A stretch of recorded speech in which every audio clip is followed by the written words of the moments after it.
It reminds me of the Paterka trade. I mean, Kevin Adams basically told Utah, if you're not putting Doan in the trade, forget it. Mm-hmm. We're not doing it. And basically hung up the phone.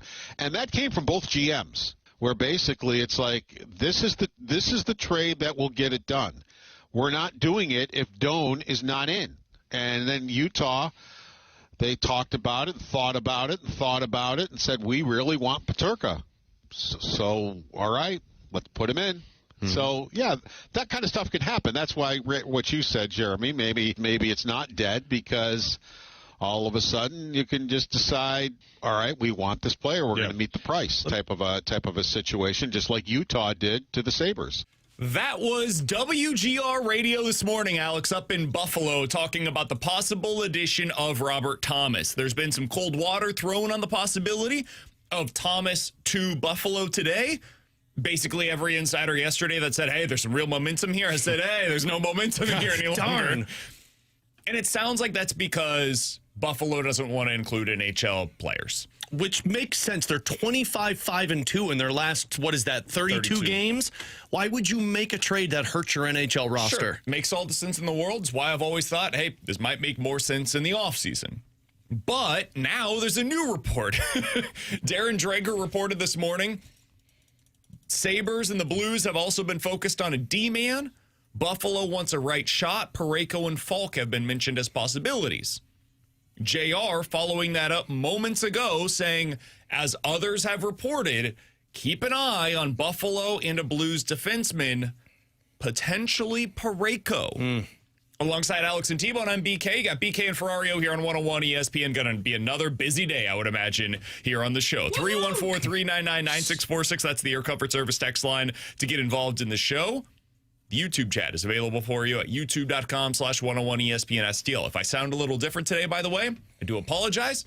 I'm getting used to my Invisalign. It's going to be a process, so bear with me.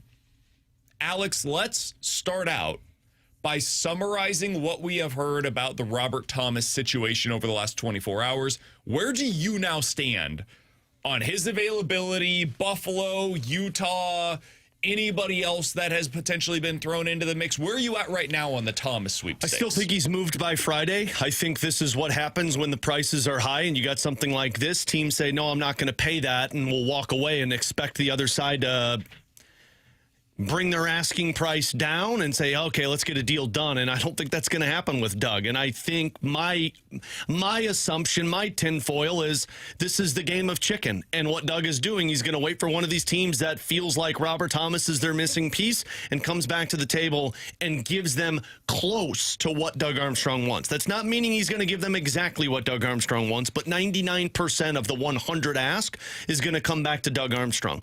But I do feel like I'm a 3 out of 10. This could get kicked to the offseason because the Buffalo and Robert Thomas thing, we said this the moment the news came out. It doesn't make any sense. You're not going to disrupt a team that has been the hottest in the National Hockey League since December that realistically can go on some type of run because the Eastern Conference is wide open, and you're not going to trade NHL players to go get that guy. And I don't think Robert Thomas is going to Buffalo unless Power or Byram is the centerpiece of that trade. Now, if you're shifting the focus to just defensemen, then that gets a little bit more interesting because you're not going to get Power or Byram. Frankly, I don't know why Buffalo would want a defenseman, and they already got 6 guys that are capable, but maybe there's a bigger package here. To me, I think the defenseman makes sense. That's where you're going to get the minor league players, the guys that are playing in the AHL and over in Europe, but I'm still pretty sold on Robert Thomas is going to be moved by Friday. I think Utah is still the team that, in my mind, is where it gets done. Buffalo is just one of those teams that's trying to bring up the asking price. If you're Buffalo, why are you trading for Colton Parayko unless you're moving one of your defensemen? 100% with you, because their top 4 of Samuelsson, Byram, Power, and Dahlin is why they're where they're at. Now, they also have a 26-year-old Kesselring who plays the right side. But he's on the third pair. You're not trading for Parayko to be a third-pair defenseman, and you're not kicking Power or Dahlin down to the third pair. The only reason why they would, in my opinion, maybe I'm wrong here, the only reason why they would be making this kind of a move is if a right-handed defenseman or a guy that's playing on the right side, Owen Power, are potentially on the move going elsewhere. So that's something that I'm struggling with right now, Alex, is, okay, maybe there were talks for Thomas and maybe they died.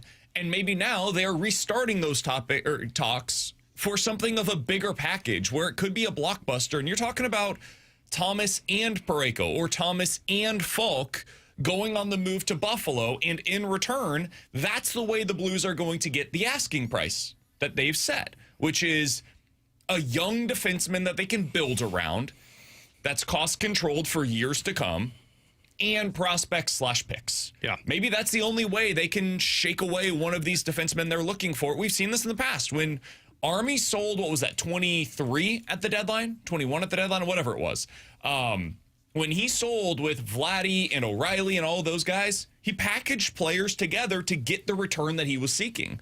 Maybe they're going to do it again. Yeah, and I mean, that's just a massive package because, like, if you trade Colton Parayko, that should bring you back the equivalent of 2 first-round picks.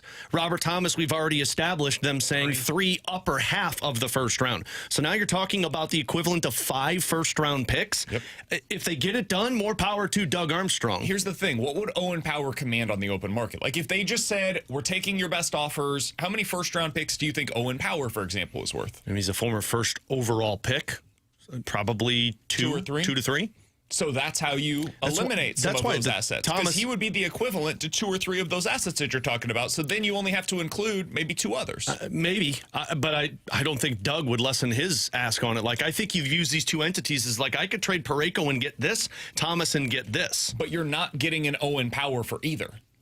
So that's I think you could get Owen Power for Robert Thomas in the offseason. Maybe, but they're going to have an answer for what they're lacking with Owen Power now. Like, they're not just going to move Owen Power to suddenly open up a huge problem on their defensive pairings.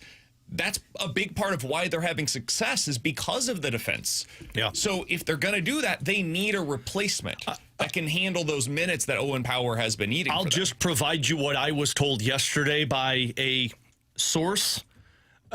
Parayko has not been asked to be moved at all, and from the Blues' perspective, there's no interest in moving Parayko unless they're blown away. Maybe it's Justin Falk then. That would make a little bit more sense because Thomas and Falk is how you get to an Owen Power and not have to make Buffalo pay, an exorbitant amount of money. I don't know. Like, I'm not going to take away what JR's reporting. JR knows a lot more than I do. He's got more ties than I do. By the way, people on the YouTube chat, I saw iRock say there's a bunch of clickbait out there. I can tell you this. I can't speak for anybody else, but we know JR. Yeah. That is not what this is. No. JR doesn't put stuff out there unless he is well-sourced in it, and he believes it's a real possibility. So that's why I'm even entertaining nor is Darren Dreger. Conversation. Dreger's the one that started this, and Dreger is one of the most respected ones in the National Hockey League. And we know JR. That's why I'm focusing on him specifically here with the Parayko news. He's not throwing this out there for no reason. There's something there. I don't know what it is. I don't know why, but I know that is something that I trust when JR is the one that says. But this is why I'm pretty certain Robert Thomas is going to get moved by Friday, because if now we're talking about trying to move him and add in a Parayko or a Falk, they're looking to get him off the books so that they can bring in what they think they're going to get. It's why all of the focus is on Buffalo right now, and it's the old, hey, look over here. I still think a team like Utah swoops in at the last minute. Maybe. I still think a team like Montreal or Detroit that's been rumored to be in this, or Boston, I think this is part of the game where you have everybody come to the table with your best offer and you say, let's see what it is. I'll make my final decision come Friday. It certainly feels like right now he's trying to get somebody back to the table. Yeah. And it might be Utah, because Utah, my read right now, if I had to guess, would be Utah said, no, we're not reaching that asking price right now. And he said, fine, I'll talk with Buffalo. Buffalo's gotten somewhat closer to what they want, and now he's willing to throw in an extra piece to really push this thing over the top, and then he'll circle back with someone like Utah. Because I think if it's Utah, I think he's trying to get Utah in it to see if they can get it done by Friday. I still think Buffalo, even if we're talking about adding in pieces, screams a move that they would more like to do in the offseason rather than doing it by Friday. I would agree, but I just think Thomas is the kind of player that when he becomes available, weird stuff happens. Fair. You don't see these kinds of moves at the deadline, but you don't see these kinds of moves ever. Yeah, So I whether am it's waiting deadline, to see off-season, if there's a GM that has the cojones to make this kind of all-in move, right? If this was baseball, I'd go, okay, Preller's so in this. 100%. Dave Dombrowski's so in this. Who's that guy in the NHL that's really going to step forward? And it might be the Sabres' new GM. It might be. And I mean, I told you guys yesterday, if there's a team that's most desperate, it would be Buffalo. But this is the part that I just, for some reason, can't come to believe. I don't understand why a team that has been that good would try and shake up their roster by trading away a key piece to helping them win. Now, if you're adding just a Justin Falk, that's a low-level prospect, not a low-level, that's a mid-tier prospect and a first-round pick. And then you're just getting some assets and you're moving off of Falk, and that's the best return.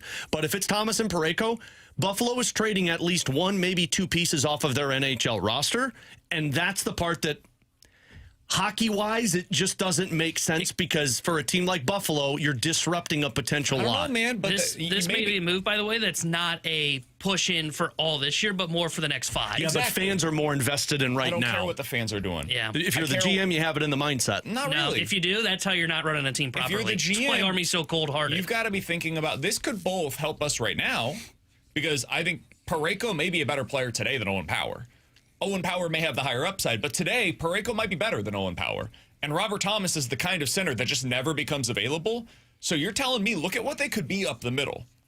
We can build around that, and now we've got our top 4D set, and we're better today on both of those spots. And we gave up prospects and a player that we upgraded from. Man, if I'm the Buffalo Sabres, that's the kind of move I have to give serious consideration to. Yeah. Even if it is at the trade deadline. And somebody on the text line asked this. I'm curious your thoughts on it, Alex. Is Owen Power the best possible player that you think the Blues could acquire at the deadline? Ooh, that's a really good question. For Robert Thomas, no.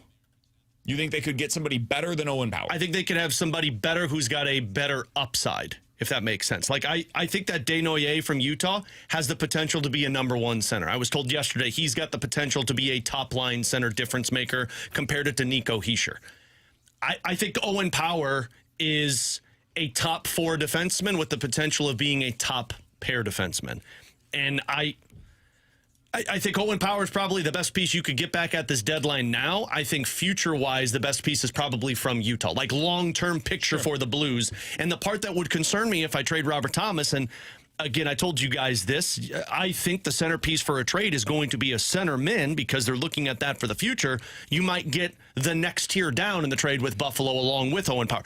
Buffalo may be poised to provide you the better package that makes you better now and for the future. Utah, I think, gives you the better package that meets the core of what you're looking for. Higher floor to the package with Buffalo, maybe a bit of a higher ceiling to the package with Utah. Alongside Alex and T-Bone, I'm BK. Loaded show today. We've got Jordan Schmaltz, the People's Champ, as he affectionately calls himself. He joins us coming up in about 15 minutes. He's had a lot of inside info on the Blues, previously played here, has a lot of good connections. What's he hearing on the possibility of Robert Thomas going, of Colton Parayko going, of Jordan Binnington maybe becoming available at this year's deadline? We'll talk to him about all of that coming up at 11:30. Erik Kratz, former Major League Baseball catcher, will join us coming up at 12:15. We've got Chris Kerber, the voice of the Blues, at 1:30 as well. Want to hear from you throughout.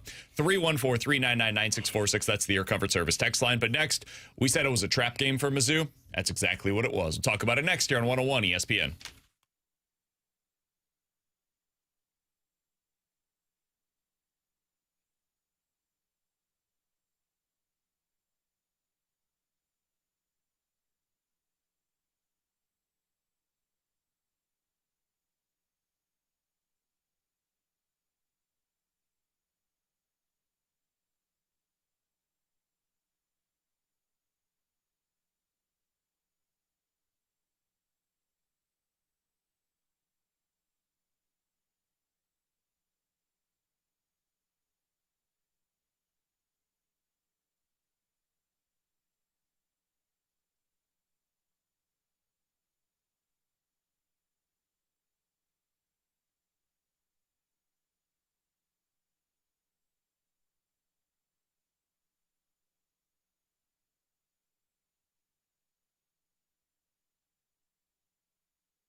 Alex Ferrario with you to talk about my friends out at Ted Drew's, the St. Louis tradition since 1929 that is now open off of Chippewa for its 97th season, and it's open daily. Yesterday was my daughter's 5th birthday. We went to eat dinner on the hill, and since it was her birthday, I said, why not go get some frozen custard? She loved it. I've talked about it before. She's big on the Oreo Blizzard. Oreo Concrete is what she gets these days, so we stopped by there, and that's just it, man. Ted Drew's has been always about the traditions being built and memories being built with you and your family. It's a fourth-generation business, family-run, built on quality service and a love for St. Louis. So make sure you get on out there. To me, it's the sign of spring. You could go out there daily and check it out. Get your favorite frozen custard. A little pro tip for you. Buy it in bulk. Bring it home and put it in the freezer for whenever you want Ted Drew's at home. But while you're there, walk across the parking lot as well and check out their gift shop and their historical museum where you can see tons of Ted Drew's souvenirs, memorabilia, and you could buy Ted Drew's clothing or maybe some Ted Drew's gift cards. Plus, they're hiring. If you want to get a job at Ted Drew's,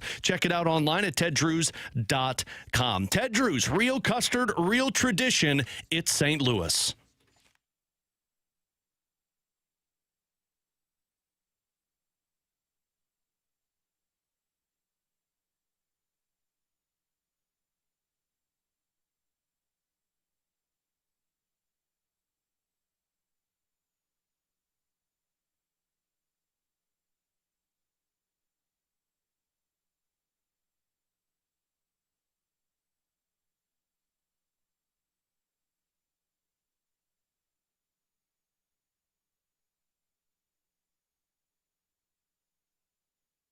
We called it a trap game going in, and that's exactly what it was last night. Alongside Alex and T-Bone on BK, it was just dead.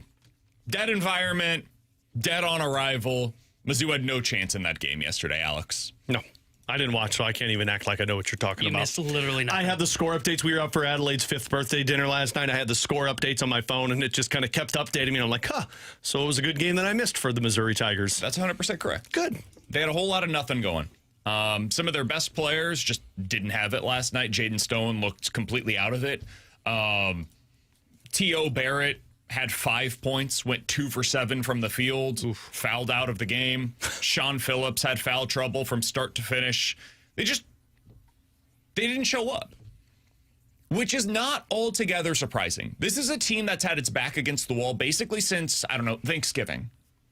And since then, they've had to do everything possible, fighting tooth and nail, just to get back into the conversation to be in the tournament, Alex. And over the weekend, they finally not only got themselves into the conversation, but for the first time since that, I would say since like the Kansas or Illinois game, they were firmly in the tournament. And so I think a lot of people, myself included, took a, all right, big exhale.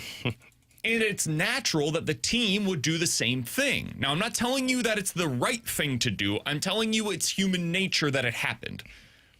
And so they go on the road. They play against a crap Oklahoma team in a terrible environment with nobody in attendance. And there was a play, I think there was like 16 minutes to go, where T.O. Barrett saves the ball on the baseline, throws it back in. It's a loose ball. There's like 3 Mizzou players that are around it. Not a single soul decides to go and try to track that ball down. Not one of them. Is that when you knew it was over? And finally, Ant Robinson is like, all right, I guess I'll go try. But it was too late. There was an Oklahoma player that was already there. That was the moment. Alex, you're 100% correct. Yeah. That was the moment where I said, all right, they don't have it in them tonight. It sounds like it. We've seen them come back from pretty significant deficits late. It's not happening tonight because they're not interested in doing that. This does not mean I'm out on the team. It doesn't mean that they can't win in the NCAA tournament. Nothing like that. It hurts their seeding. They're probably more of a 9 or a 10 now than they were at 7 or an 8. But this felt to me like a legit trap game that they were likely to lose, and that's exactly how it went down last night. Yeah, and honestly, it doesn't change my thoughts on Mizzou at all. Again, I didn't watch any of this. I saw the final score and went back and watched some of the highlights. It doesn't change my thoughts on Mizzou going into the tournament. They did their job in terms of solidifying a spot in the tournament, which I didn't think was going to be possible for how the beginning of the season began.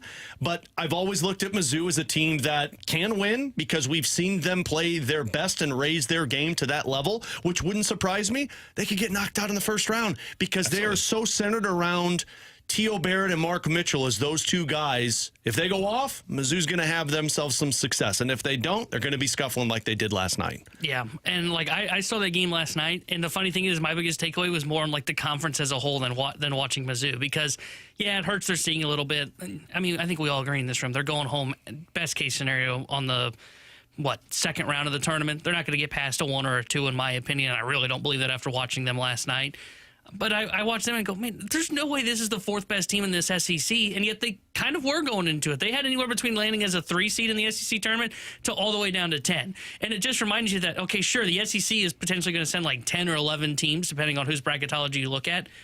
I believe in none of them as potential maybe title contenders outside of Florida. Florida would be maybe the one. Maybe you can convince me on Arkansas. I'm a little hesitant on them, but they might be the other one. Outside of that, you talk about like 3 through 10 on who's getting the NCAA tournament. I'm going, they all kind of remind me of Mizzou, where it's like Mizzou beat Florida, so technically Mizzou's a potential contender. No, you can't lose to Oklahoma and tell me you're going to be a contender. I just disagree with that. Look at the games last night, man. Nebraska went on the road, lost by 20 against UCLA. Juggernaut UCLA. Texas Tech was at home last night, and they lost to TCU. Kansas, you think they can potentially win the title this year, right, T-Bone? Mm-hmm. You see what they did last night? Did Peterson play last night? Did their best player play, or did they he lost by double digits on the road at 16-14 Arizona State. I don't care who played for them last night. And yes, he did, by the way, and played 34 minutes in the game. And they lost by double digits on the road at a bad Arizona State team. Georgia won at home last night against Alabama. Around the entire country, you saw top 25 teams, especially those going on the road, that lost to worse opponents. So Missouri was just representative of what this season has been and what a lot of teams are doing right now, other than, the creme de la creme at the top of the country. This happens. And I'm not going to go back on what I said about them 24, 48 hours ago. Missouri's ceiling remains high. They have talent. Missouri, at their best, can play with anybody. We've seen it. They beat Florida earlier this season. They beat Kentucky. They have had some really good wins. They beat Vandy. And at their worst, they can lose to anybody. They can absolutely lose in the first round. They could lose by 20 in the first round. But I remain every bit as optimistic on their ceiling as I did prior to the game yesterday. I don't think that's representative of how they play against some of these better teams that they've gone up against. I think sometimes they play up or down to their competition. And yesterday was one of those examples where they very much played down to their competition. T-Bone, the opposite was true for Illinois. They desperately needed a bounce-back game, and they got it last night. What'd you learn about the Illini? Yeah, I was just glad to see them bounce back in that contest. I think that was one of those where you're going to learn literally nothing good about them. You can only learn bad. And there was nothing really bad to take away from it. They were good defensively. They held Oregon to 54 points. That means nothing, right? For me to really buy into them, to get them back into the conversation as a national champion or Final Four contender, we got to wait till they play somebody good and see how they hold up defensively. Because that Oregon team, they are bad. A special kind of bad. A trade has gone down in the NHL. Tyler Myers, a defenseman, is heading to Dallas. In return, Vancouver will get a 2nd-round pick, not this year, but next year, and a 4th-round pick in 2029. That is according to Pierre LeBrun. Vancouver retaining 50% of the salary for Myers on the contract, which makes him a $1.5 million player each of the next 2 seasons. So Tyler Myers going to Dallas for a 2nd-round pick in 2027 and a 4th-round pick in 2029. That tells us very little on what the value is going to be for Falk and or Parayko. Those guys are just better players than Tyler Myers. But it does tell me, because Dallas was not a team that was trying for Falk, it does tell me that now Detroit, who was trying to get Tyler Myers, Boston, who's been trying to get Falk and was interested in Myers, now their attention. Now you get to the bidding war of Justin Falk. I'll be fascinated to see what the morning rush lines look like for the Blues, because, man, if I don't know if the Blues are going to healthy scratch guys for trade reasons, but, man, you're going to have a lot of irons in the fire going into this game tonight. Alongside Alex and T-Bone, I'm BK. Coming up next, Jordan Schmaltz is as plugged in as really any former NHL player going right now. He calls himself the People's Champ. He's had a lot of info on Blues players lately. He joins us next here on 101 ESPN.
Tanner Hendrickson here with the Sports Center update brought to you by Saliga Heating and Cooling. Blues back in action tonight as they visit the Seattle Kraken. We'll have pregame coverage tonight starting at 8 o'clock with Alex Ferrario. Puck drop at 9 o'clock with Chris Kerber and Joey Vitale. This Sports Center update was brought to you by Saliga Heating and Cooling, a Daikin heating and air conditioning dealer.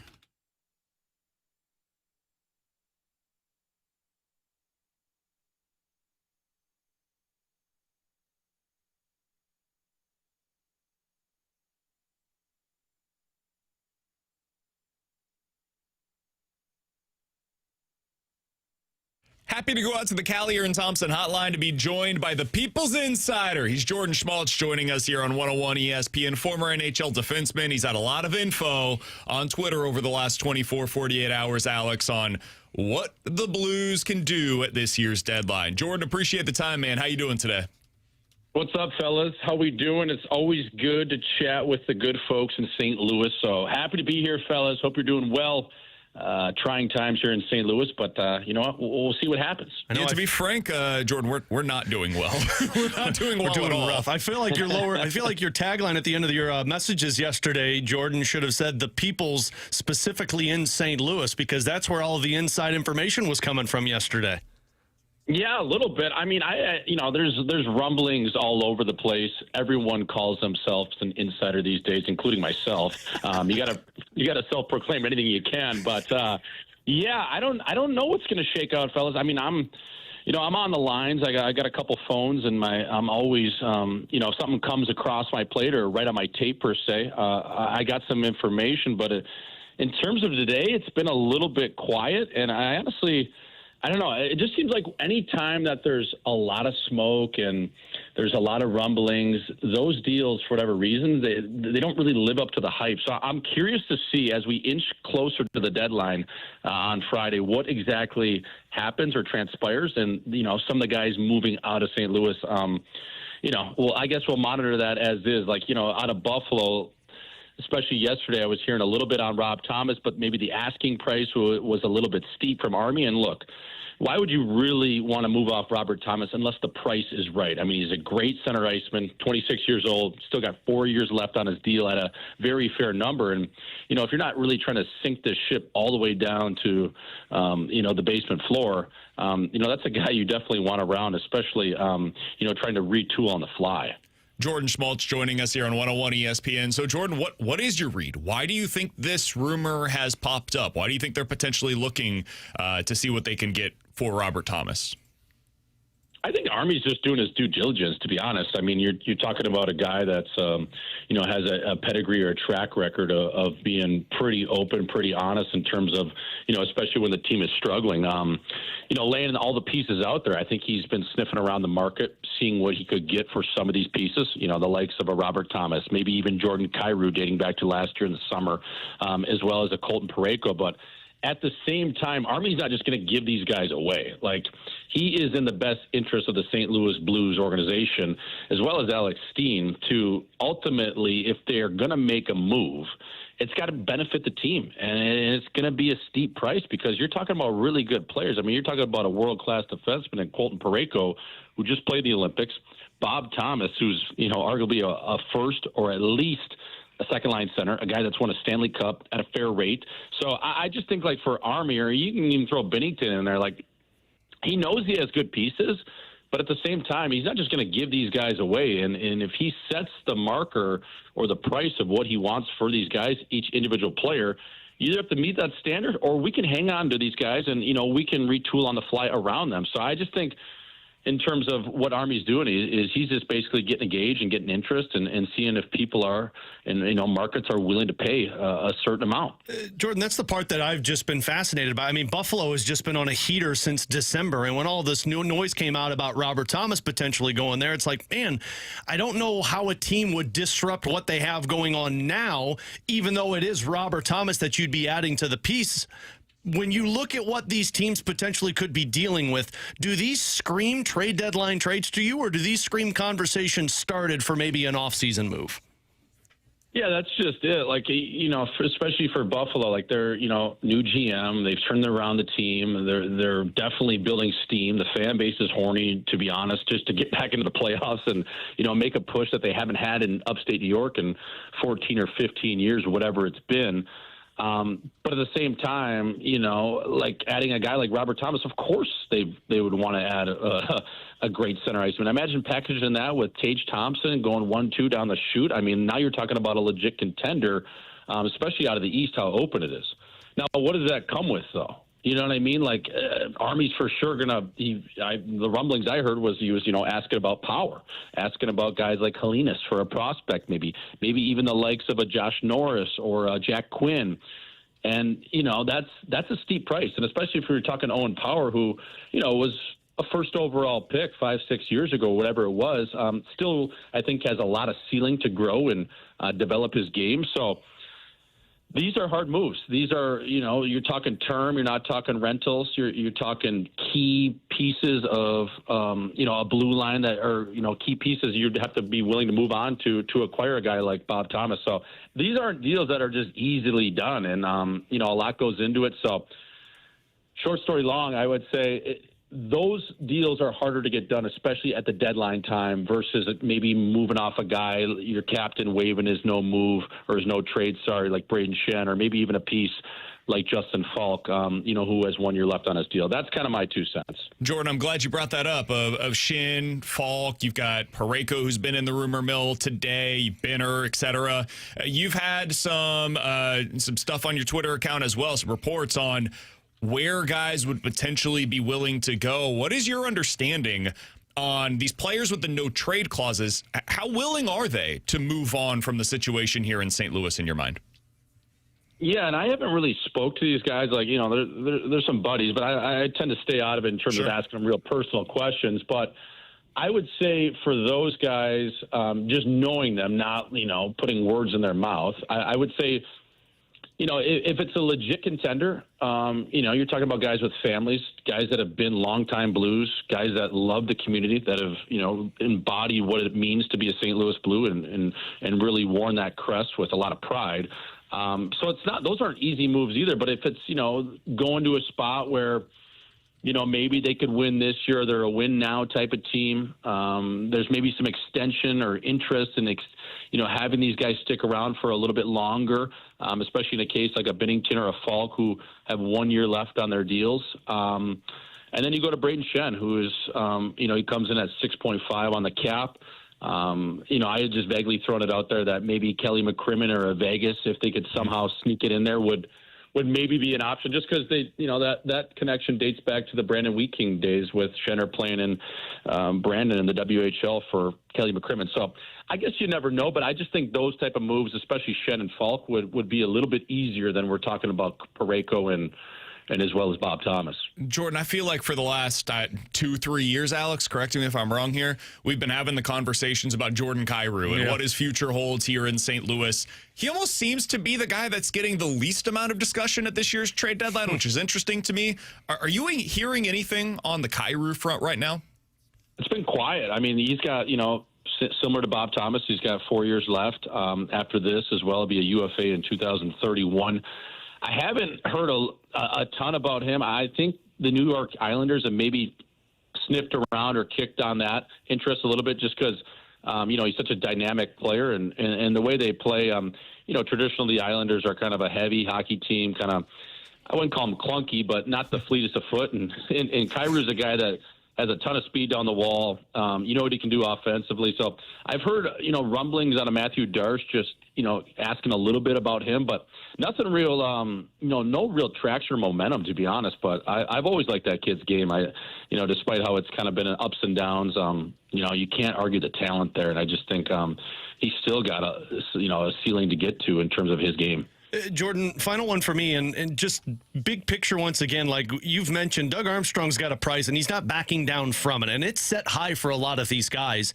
If he is able to pull off these moves, and the other side agrees to the astronomical price that he's asking, what can that do in terms of the timeline for the Blues? Do you think this could go a little bit faster than what people may look at when they see Robert Thomas, Jordan Kyrou, Shen, Falk, Binnington, Parayko all traded away? Yeah, I mean, it just comes down to, are you willing to pay that price, and what are we getting back? Army's going to want some guys that are ready to play now. He's going to want legit national leaguers. I'm sure, picks, that's all great, but when you sign guys like Philip Broberg, for example, to a longer-term deal, you still have Robert Thomas in your organization, despite people thinking he's, 1 foot in and going to get traded. Like, he's still on the roster. You have a Kyrou. You have, a young goaltender in Joel Hofer who is, really coming into his own. This Logan Mailloux kid, we haven't seen his best yet. So there's still pieces. And, you even can't forget about a guy like Dylan Holloway either, Hollywood coming over from Edmonton. Like, they're going to want to retool on the fly. If they are going to move on from some of these guys, there's got to be ready now players. I assume there's going to be maybe some prospects involved or picks, but at the same time, it's not like the St. Louis Blues want to just tank this thing and enter a territory of like a 5-year rebuild. Like, I don't think that's their plan. I mean, especially with Alex Steen coming into the fold here as the general manager. So I just think those guys are smart. They know what they're doing, and they have a really good brass there in St. Louis, whether it's Army making the final call or Steiner, but they just surround themselves with a lot of good hockey minds there. And to me, if they are going to move on from these guys, it's going to be a quicker process to ultimately get the Blues competitive again, because that's what everyone wants, obviously. But these guys, they're not thinking long-term rebuild for sure. All right, Jordan, I know you're the people's insider. I'm going to ask you to put your speculation hat on here for a second. All right. Call your shot. We've got a little more than 48 hours here before the trade deadline. Do you think Thomas, Kyrou, or Binnington, any of those three, are moved prior to this year's deadline? There's just been so much smoke, and I'm not buying it today. Like I heard yesterday it was heating up in terms of Buffalo and Bob Thomas, but now it seems like that's cooled off. Now you never know what's going to happen going into Friday. If I would rank those guys, who's going to get moved from most likely to least likely for you, I would go. For some reason, I would say Kyrou is the dark horse 1, and then I would say Bob Thomas and Binnington 3. I don't think Binner's going anywhere, and the more these days go, I don't think Thomas is either, but you know what? Anything can happen. Welcome to the trade deadline, especially with Doug Armstrong at the helm. Yeah, like he's like, just for me, for Thomas, the price, if I had heard they had been inquiring about Owen Power in Buffalo. Ultimately, I don't think is willing to do that, but you never know. Like, do you think that changes if the Blues suddenly say, you know what, we'll talk to you about Parayko? Parayko is a steep ask too, though. You know what I mean? Like, for him, like he comes in at 6.5. He's got 4 years left. Like, that's a really good defenseman at a number like that. Like he's and I believe that contract is a little bit backloaded in terms of real actual dollar you're going to have to pay him. So Parayko, that's one that's like, man, he comes in, he's a top pairing defenseman on most teams. All situations guy, probably not going to play on your power play if you're a legit Stanley Cup contender, but easily can slot into a power play number 2. That's a big ask too. I mean, how many 6'6" defensemen in the league there that with that reach and can skate and proven winner? Like that's a big ask. That's an elite defenseman. You know what I mean? Yeah. So. Yeah, you don't move those guys. Typically, you don't. Like, you also don't move 26-year-old centermen who have the potential to put up 100 points with 5 years of control left. Which is why it's tough out there, Swish. It's tough out there these days. Yeah, exactly. I mean, I don't know. We all love the drama of the trade deadline, but at the end of the day, the guys pulling the strings are probably a little bit smarter than us, and also you got to protect the organization. So it's like, what can you do? All right, Jordan. He's Jordan Schmaltz. He's the People's Insider, former NHL defenseman. You can follow him on Twitter. You should be doing so if you aren't already. At J_Swish24. Jordan, I got Invisalign put in yesterday. Your name, Schmaltz, has been absolutely terrifying from the moment that I got on the air today. So I appreciate you bearing with us. We'll talk with you again soon, my man. Yeah, boys, thanks for having me. Take care of those teeth and keep the chin tucked out there. Keep the chin tucked. Amen to that. We're doing our best. All right, boys. See you, Appreciate you, Jordan. That's Jordan Schmaltz joining us here on 101 ESPN. Appreciate him doing so here today. A little update for you. Darren Dreger on early trading with TSN show, I believe is what it is. Now, where did this go? I think Thomas for now is off the table, and I think that Kekalainen is more focused on a right-shot defenseman like Falk or Parayko, but you've got trade protection that can complicate things, so there's work to be done. Looks like Sabers Blues trade talks for Thomas have cooled off. Sounded like it came down to 4 significant pieces, including a roster player off of the Sabers that Buffalo just couldn't come to terms with. So my guess. So whether it was Power or Byram, I think if you're moving Thomas, you're getting one of those defensemen back. Just and then 3 my more. guess. And then you're talking about Helenius, like I brought up yesterday, Quinn, who's on the... Like, you're talking And if 4 that was pieces. the ask, then what I said in the open of, hey, if you add in Parayko, maybe one of those guys becomes available. Well, sure, but now you also have to up the ante. Yeah, they have to give 2 roster players off of to include whatever the asking price would be for Colton Parayko. And that's why it's probably going to be, if Buffalo's involved, it's more of an offseason move. And this is why I've always wondered, like, are they actually going to move him? Are they actually going to do this? And I've told you this from day one, Alex. My firm stance on this, and I've been the low man of the 2 of us on Robert Thomas, my firm stance is I'm not trading that guy. Unless it's an absolute insane deal that somebody is willing to offer you, I'm not backing down.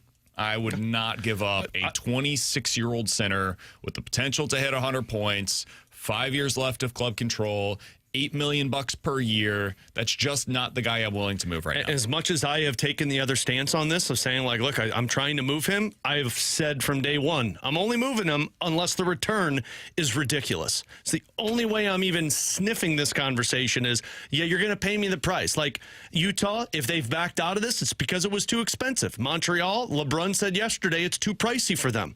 Great.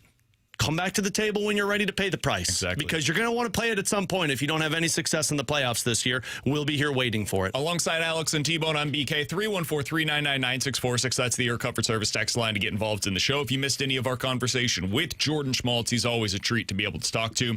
Check it out on the podcast page after the show today, 101ESPN.com, and the free 101 ESPN app is where you go to find it. It's all sponsored by... I kind of want you to do this one. Because of your invisible. Schaefer Door Company. He nailed it. Now I feel bad that he did it. Questions and answers next here on 101 ESPN.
Alongside Alex and T-Bone, I'm BK from Dirk Dingler's unit.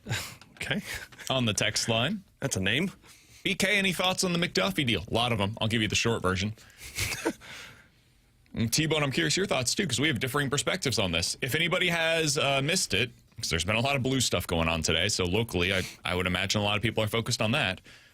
The LA Rams are sending their 29th overall selection and their 5th-round pick and their 6th-round pick this year. Bleep them picks, baby. Along with a 2027 3rd-round pick to the Kansas City Chiefs, and in return, they're acquiring Trent McDuffie, who they're expected to extend, and my guess is he'll get $30 million a year. He'll probably reset the market for cornerbacks in the NFL. It's going to be a hefty price that the Rams are willing to pay, both in draft capital and in actual money, to get Trent McDuffie. He's a stud. He's one of the best defenders in the NFL. And if they're playing him in the slot and he's willing to do so now that he's been paid, man, he's one of the best slot defenders you could ever ask for. Amazing against the run, great pass rusher from the slot, excellent cover guy, great change of direction. Only real question about him is size. Sometimes the bigger guys can get him, but whatever. Everybody's got some kind of a limitation. The Chiefs had to do it. This kind of draft capital is real. Getting a 29th overall selection for a guy you probably weren't going to be able to re-sign makes sense for them. And they're able to do what they did with the Tyreek Hill trade. I said this at the beginning of the offseason. I thought this was always the move they were going to have to make. I always thought the Rams were the team that made the most sense because they have 2 first-round picks. So I think it's a great move for both sides. Rams get to go all in the potential final year of Matt Stafford's career. Chiefs get to reset and go get legit draft capital to fill some of the needs that we've been talking about. I think it makes sense for both sides. Yeah, I love the deal from the Rams' perspective. Is it maybe a little bit of an overpay in the draft capital? Maybe, but when you're all in, you're willing to do that. And we've seen with Les Snead, he's not afraid to make those kind of moves. I think they're trying to build out. Now, it's different. They don't have an Aaron Donald, but they're trying to do what they did when they won the last Super Bowl, which was they had an elite corner in Jalen Ramsey, and then they had an elite pass rush with Aaron Donald and Von Miller that was there that they acquired. I don't think the Rams are done. Like, they just fixed their biggest issue, or at least are addressing it. They probably need a little bit more depth in that cornerback room, but they're at least addressing it with the McDuffie trade.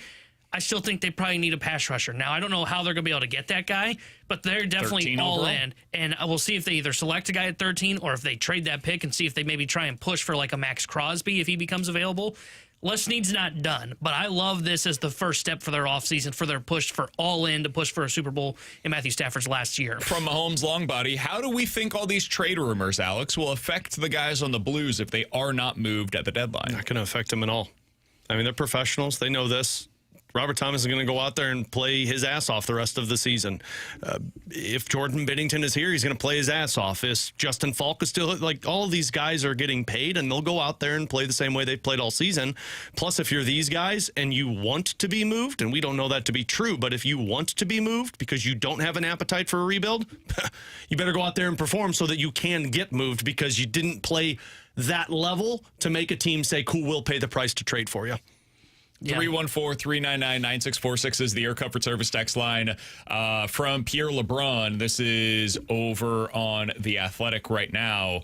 Apparently, the Panthers are now willing to talk about Sergei Bobrovsky, Alex. He is now added to the market as a potential goalie option out there. And then if that's the case, Binnington's not going anywhere. Because, in my opinion, there's 2 teams that desperately need a goaltender. 3 if you want to throw Buffalo in, but I don't think Buffalo's going to make that move. It's Edmonton and it is Montreal. Those are and I guess Vegas. People keep bringing up Vegas, but if Bobrovsky's out there, that's the guy you're going after. That's what Ryan Miller was when the Blues traded for him back in the trade deadline. I don't think Binnington's moved. I think Binnington's here, and if he's moved, it's next deadline. He brings up Vegas, Carolina, Edmonton, Montreal, and Buffalo. I mentioned this to you off air. Buffalo, I don't understand why they're calling on the players that they are for the Blues. It doesn't make sense to me, roster construction-wise. Now, they know their team certainly better than I do, just looking at them from the outside looking in. No, you've watched a bunch of Buffalo games. You're an insider, I would think they would be interested in Shin, Kyrou, and Jordan Binnington. if I was them. Or Pius Suter. Sure. I'd be going after Pius Suter right now. And maybe they will move on to those guys after they look at the top of the roster, but I think there's a deal to be made there between the Blues and the Sabres. I'm just not sure it's for the players that they've been talking about thus far. That's what you do, though, man. As Jordan said, you get horny for certain guys, and you try to get them, and if you can't get them, and then you go down to the next level. And it could just be they're doing their due diligence. Like, if Parayko becomes available, you got to call about that guy, right? If you're a team. And, you lowball the Blues, and if the Blues are dumb enough to take your offer, then, okay, well, now we just got to figure it out. We just acquired freaking Colton Parayko or Robert Thomas. Let's be honest, after the trades that were pulled off last night, guys, fourth liners and depth defensemen are going for second and third round picks. So you got a lot of pieces out there. I do have an update from Pierre LeBrun over on The Athletic as well on Robert Thomas. We'll let you hear what he had to say coming up next here on 101 ESPN.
Alongside Alex and T-Bone, I'm BK. Mentioned before the break, there's an update from Pierre LeBrun over at The Athletic on Robert Thomas. I'll go ahead and read this to you now, Alex.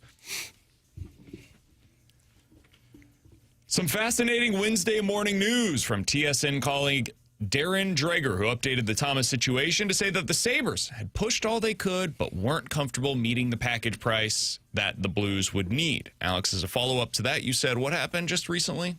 Marty Baron, the color analyst, former Buffalo Sabres goaltender for Buffalo Broadcast, said he doesn't see a fit between Buffalo and Robert Thomas. So there you go. He said it doesn't make any sense to make that big splash. I personally agree. He then adds, Pierre LeBrun over on The Athletic, where does this leave Thomas? Does it mean that St. Louis will finally lower its ask, which has been very high?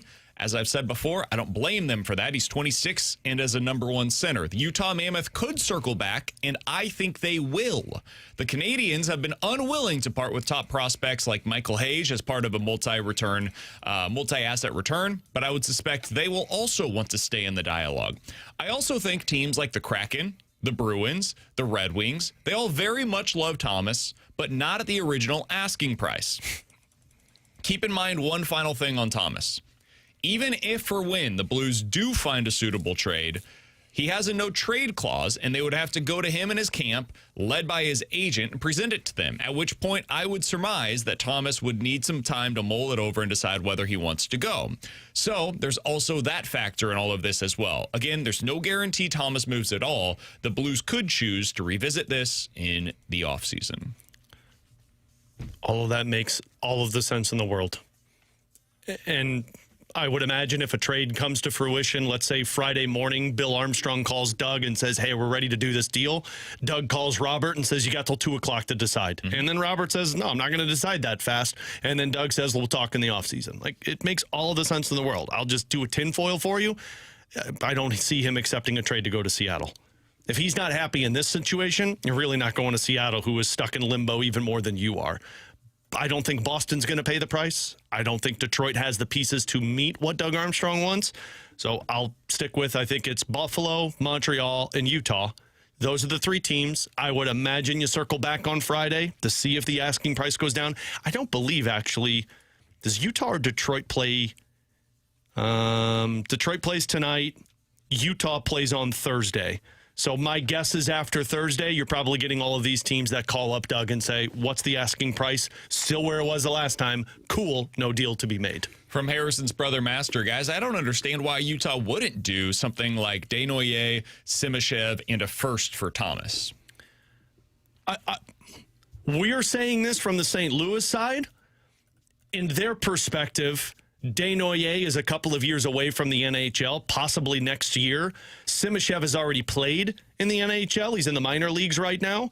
They're looking at this as, we're going to give up 2 guys who are going to be cost controlled for the next 5 years, 3 years at best, for a guy that's $8 million now. Like, let's play our cards and see if we'll give one of them up, but why would we give you 2 of them up? You can have one and then the other.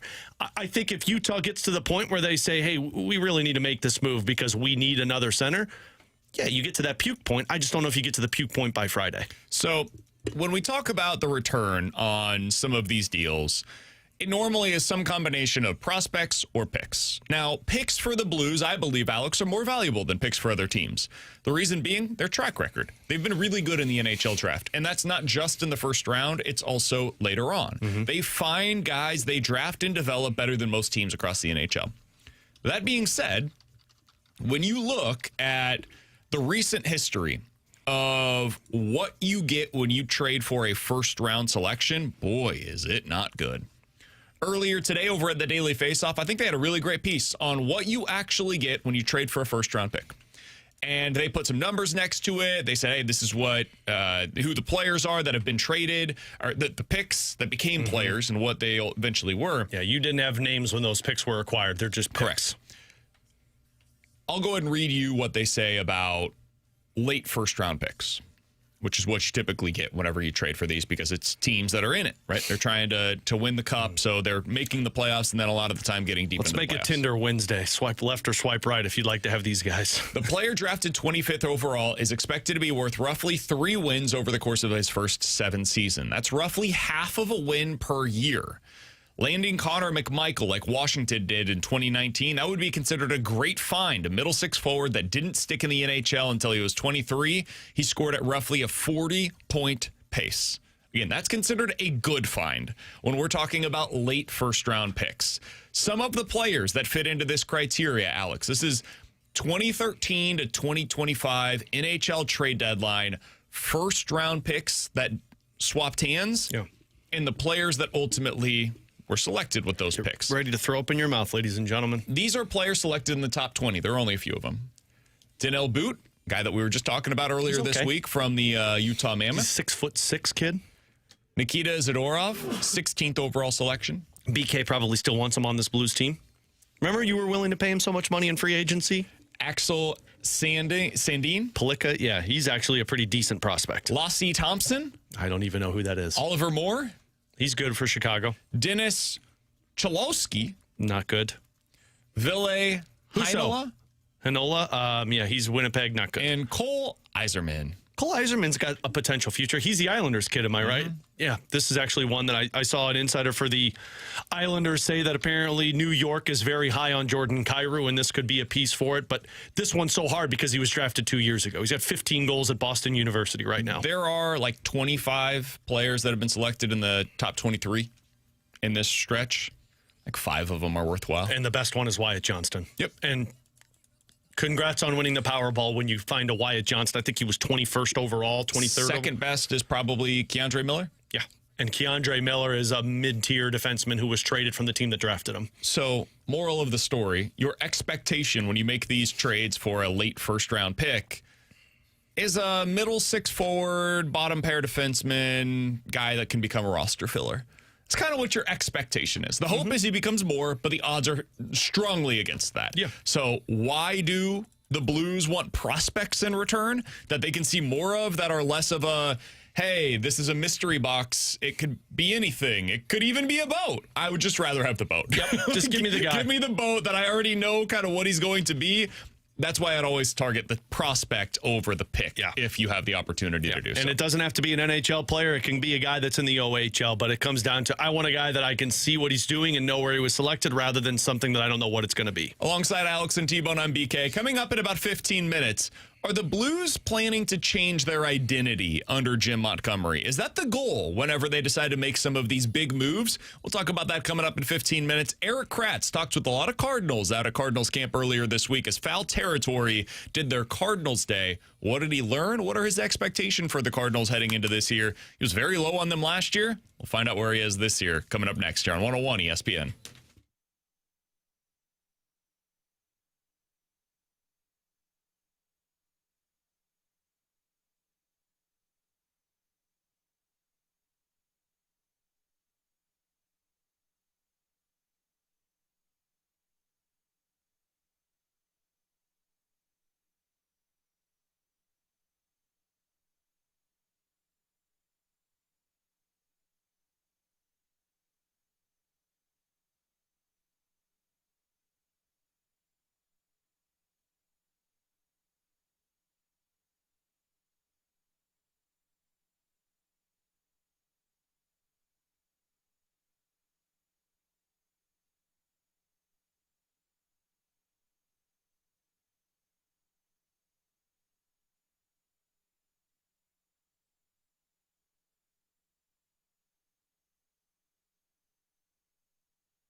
Alongside Alex and T-Bone, I'm BK. Happy to go out to the Callier and Thompson hotline. On the YouTube stream, Erik Kratz joining the show, former Major League Baseball catcher, now one of the co-hosts of Foul Territory. They had their Cardinals Day at spring training earlier this week. And Erik, it seems like maybe it went a little better than last year's experience did. How you doing today, man? Yeah, it went better because I wasn't there. We had AJ there.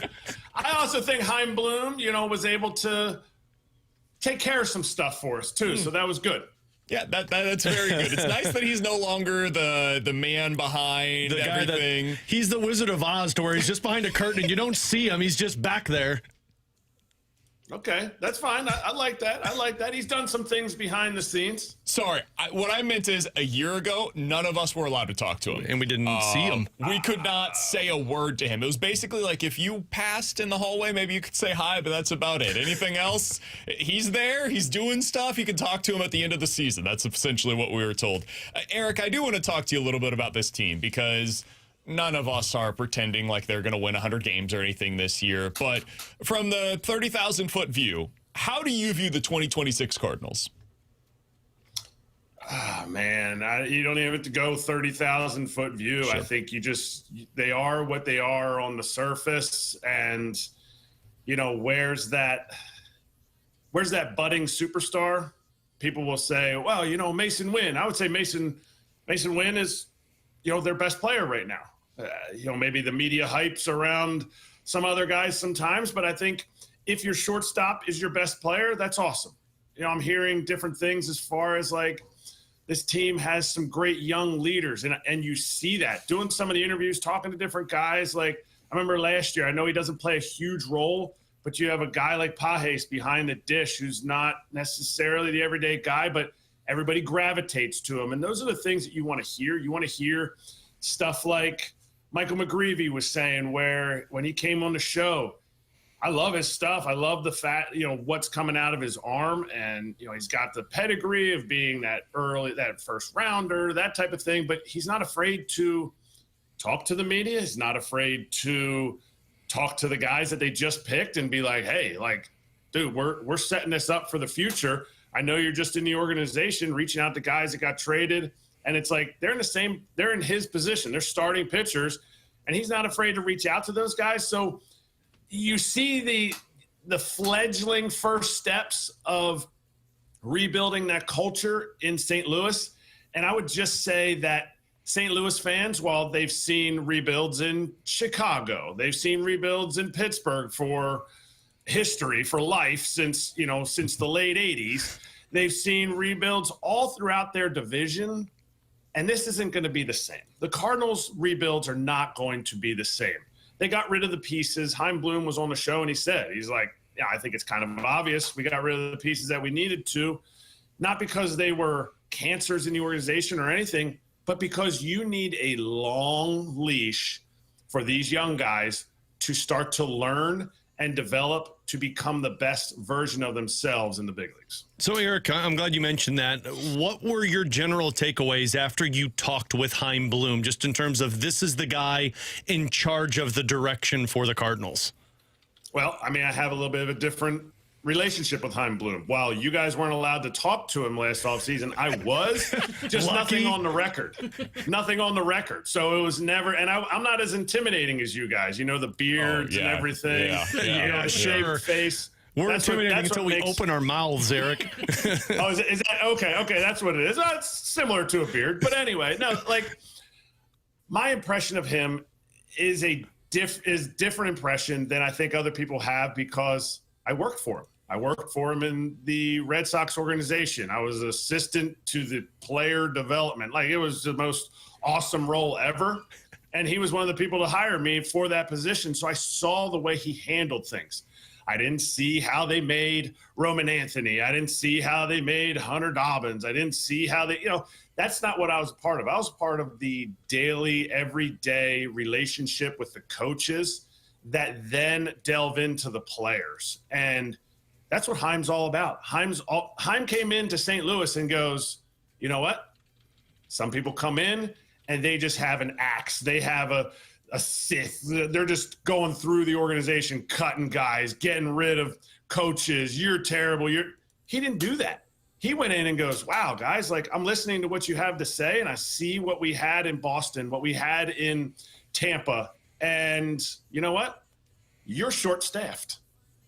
How many times does somebody buy a company and go, you know what we need? We need more employees. No, they're like, ooh, let's cut this, let's cut that.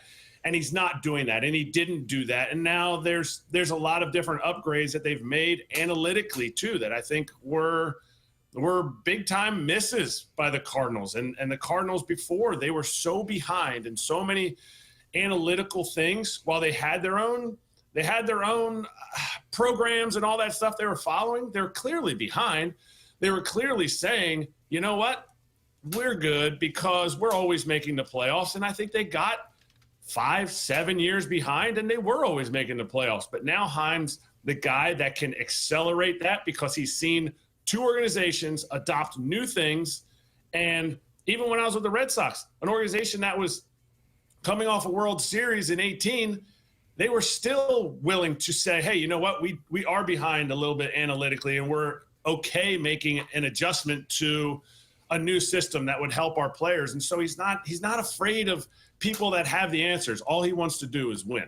Erik Kratz joining us here on 101 ESPN. Erik, I don't think I was aware of that you had that history working for Chaim Bloom in Boston. Were you the conduit to the major league team, the major league staff, or the minor league players? Yep. Okay, tell us a little bit, because all we've heard is, hey, Chaim Bloom is excellent at developing a minor league system. You want to hire somebody that's going to improve your minor league system? That's the guy to hire. You've worked with the guy. What makes him special at that? What allows that to work, in your opinion? He stops and takes time for everybody.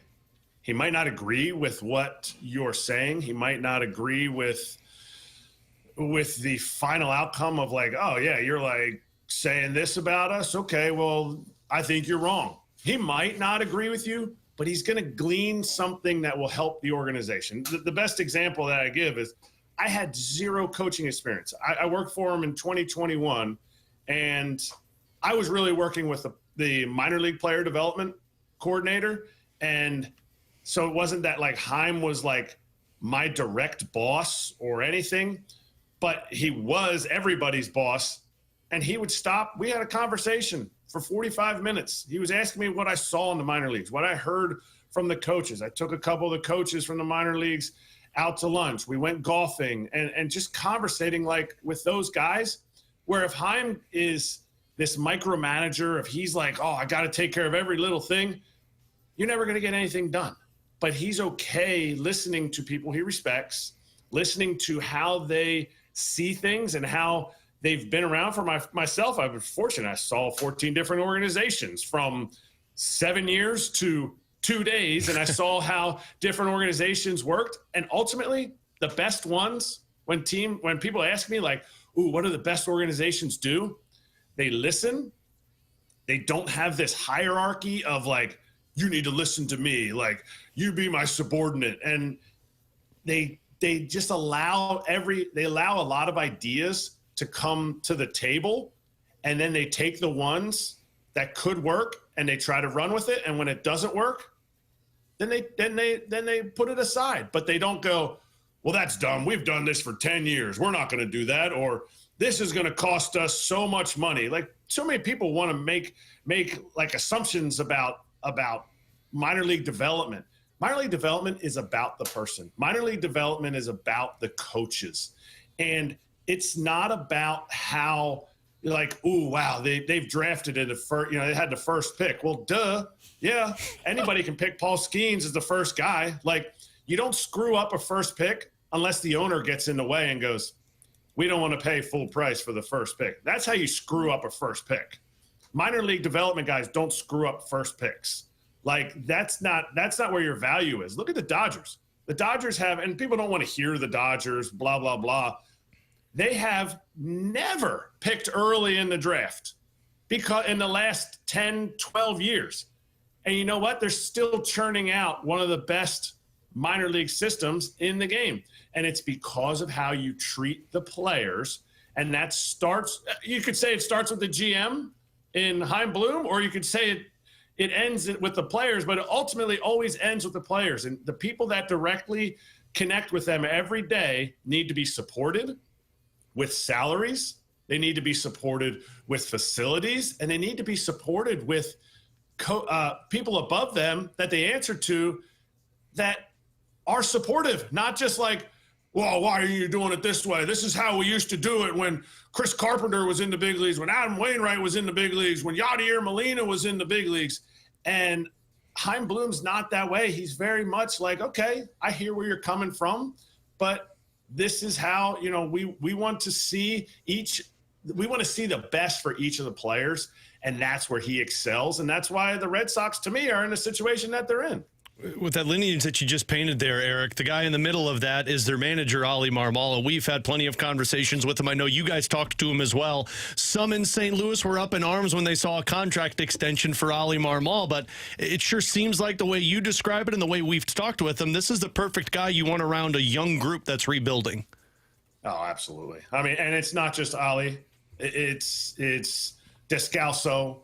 It's John Jay. It's the other coaches that they're not afraid to bring in to say, guys, yes, you're young. We don't have a lot of veterans in the clubhouse, but we're willing to maybe take on more than some other coaching staffs need to across the league, because they're teaching some of these young guys not how to play in the big leagues.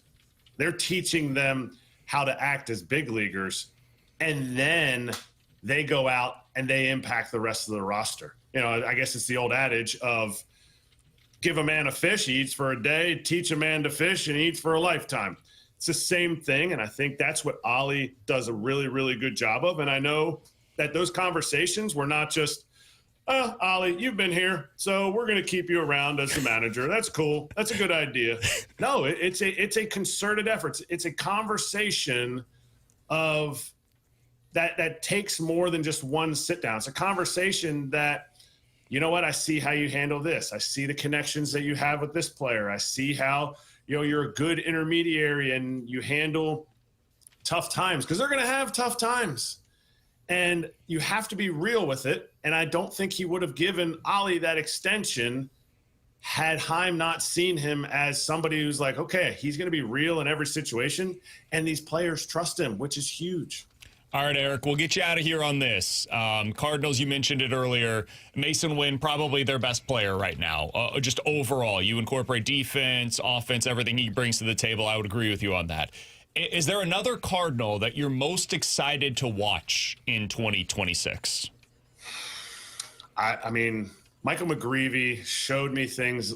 I remember his debut, and I was like, man, the guy just really seems like just something different about him. And I know he's been up and down. He has his good and his bad, and I think he's learned so much. But just his interview that we did, and maybe I'm putting too much into how a guy talks, I just think he's going to be able to iron out those lows and continue to ride the highs, continue to improve. He just seems like he's got a good head on his shoulders. Oh, and he's got really good stuff. So as far as on the pitching side, that's it for me, for sure. I think he's the guy. I think Dustin May is going to be a good sounding board for a lot of these guys, because he was a prospect. He was hurt. He was, established, and he wasn't.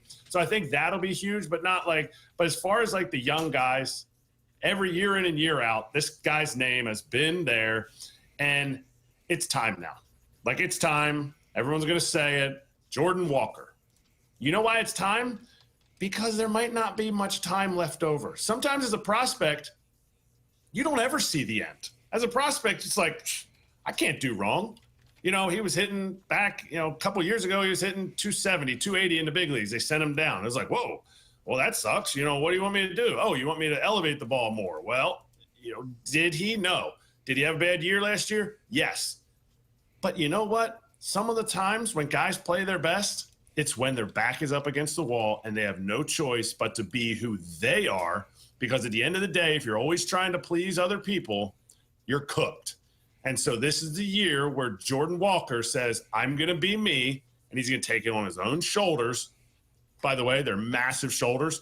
And the dude's still like 16 years old. Like, it's not like he's all of a sudden this washed up, like 28-year-old. Jordan Walker, I think, will have a shorter runway than he has had, which people may argue or not argue about. But I think when your back's up against the wall, I think his talent will shine through, and I think he's going to have a big year this year. I remember we talked to Torrey Hunter a couple of years ago, and he told us the moment that your career will take off, and it was this case for him. He was a little bit of a late bloomer in this regard. It's when you take your career into your own hands. He said he listened to too much outside influence, and eventually he was just the guy. And he said, you know what, I'm going to succeed or fail on my own terms. And he, became the player that we now know him to be. Be interested to see if that finally happens this year for Jordan Walker. Erik, always great to catch up, man. Thanks so much for providing some insight into what Chaim Bloom is as a boss. We'll talk with you again soon, my friend. Thanks for having me on, guys. Thanks, Erik. That's Erik Kratz, former Major League Baseball catcher, worked for Chaim Bloom out in Boston, joins us here on 101 ESPN. Always a pleasure to be able to catch up with him. Man, some really good insight there. I was unaware that he worked for Chaim Bloom. I don't know if that was like a publicly known thing, but that's really cool. And I think it gives you a little bit of a peek behind the curtain on why Chaim Bloom has such a good reputation within Major League Baseball. This is not just the Cardinals that say these things about him. Even people that did not want him to be the Red Sox president of baseball operations anymore in Boston, like people that I've talked to that covered the team out there, they're like, yeah, it was probably time for them to move on, but you guys are going to really like Chaim Bloom. He's a good dude, and he's going to do a great job in your farm system. So even his biggest critics acknowledge, hey, he does this stuff really, really at a high level. Yeah, and I thought that was the best breakdown that Erik provided there, and he had some good stuff, but just the way he explained how Chaim Bloom operates, and I mean, it was jokes on us because we didn't see him operate, and we're like, where is this guy? I think he was slowly making his way through the organization, figuring out that when he takes over, who fits into what they're trying to accomplish and who doesn't. Like, that's what you took 2 years to be in the organization and find out. And I think that's why it feels so smooth right now with Chaim, rather than just this being like a Band-Aid you rip off immediately. That's like, Chaim's the next GM. And he's just like, oh, what's going on here? He's marinated in this organization, which it provides a lot more optimism. I've talked to you guys about this before. Like, I know I've been the negative Cardinals fan over the last few years. Man, I am so optimistic because of what Chaim Bloom can provide for this team and this team's outlook. And that's more of a reason why how Erik just broke it down. Alongside Alex and T-Bone, I'm BK. You got BK and Ferrario here on 101 ESPN. In the 1 o'clock hour, we'll talk to Chris Kerber, voice of the Blues. He joins us coming up at 1:30. We'll talk more about the Blues next here on 101 ESPN.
Tanner Hendrickson here with the Sports Center update brought to you by Universal Windows Direct. Blues will be back in action tonight as they visit the Seattle Kraken.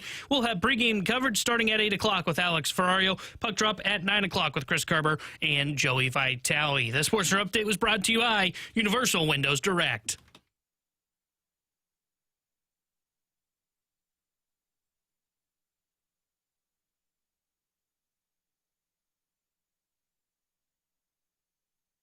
Alongside Alex and T-Bone, I'm BK. What are you seeing on this Robert Thomas stuff, Alex? Okay, so let's go down this rabbit hole. So a Twitter account, X account, Dauber Hockey, tweeted out that Elliot Friedman confirmed on Sportsnet Toronto the whole deal offered included is Thomas and Parayko coming from the Blues. The Buffalo side is bigger, including Power or Byram. No deal yet. I saw that, and I'm like, okay. And then NHL Watcher, who does a really good job of tracking insiders when they're on different shows. Including this one, by the way. Including this one. We're a big insider show these days. Tweeted out what Elliot Friedman's hit was. He said, I got to find it. I think they went really far down the path. I think the Sabres were trying to get both Thomas and probably Parayko. As far as I can tell, no one was asked to waive or agree to waive. I got to think if Thomas is included, that Joshua Norris, would have to be in it. I got to think if Parayko was included, a D had to be in it. But I'll say this. There was a lot of speculation about Power yesterday, and I did get pushback on that. If you look at their Rochester team, the minor league team for the Buffalo Sabres, they have a couple of really good prospects there, and I think 2 or 3 of them were potentially going to be in it, like it was a big, big deal. Not dead yet, but definitely have cooled off. That's Elliot Friedman on the Fan Hockey Show up in Sportsnet. So, in other words, if the deal were to be finalized, which right now it sounds like it's unlikely. Right now it sounds like they're separating the paths of like, okay, no Thomas, can we get Parayko or Falk? It would have potentially been Thomas plus Parayko to Buffalo, and in return, the Blues would have potentially been able to acquire Josh Norris, 26-year-old centerman who's locked up. Probably Bo Byram. It's my guess. Probably, it sounds like from Friedman's if perspective. There was pushback on, then maybe Bo Byram. We know the Blues have interest. They had interest in the offseason. Mm-hmm. Maybe you circle back and say, hey, he has 1 year left on his deal. We're giving you a right-handed defenseman. You could move Power over to the left side, which is his natural handedness.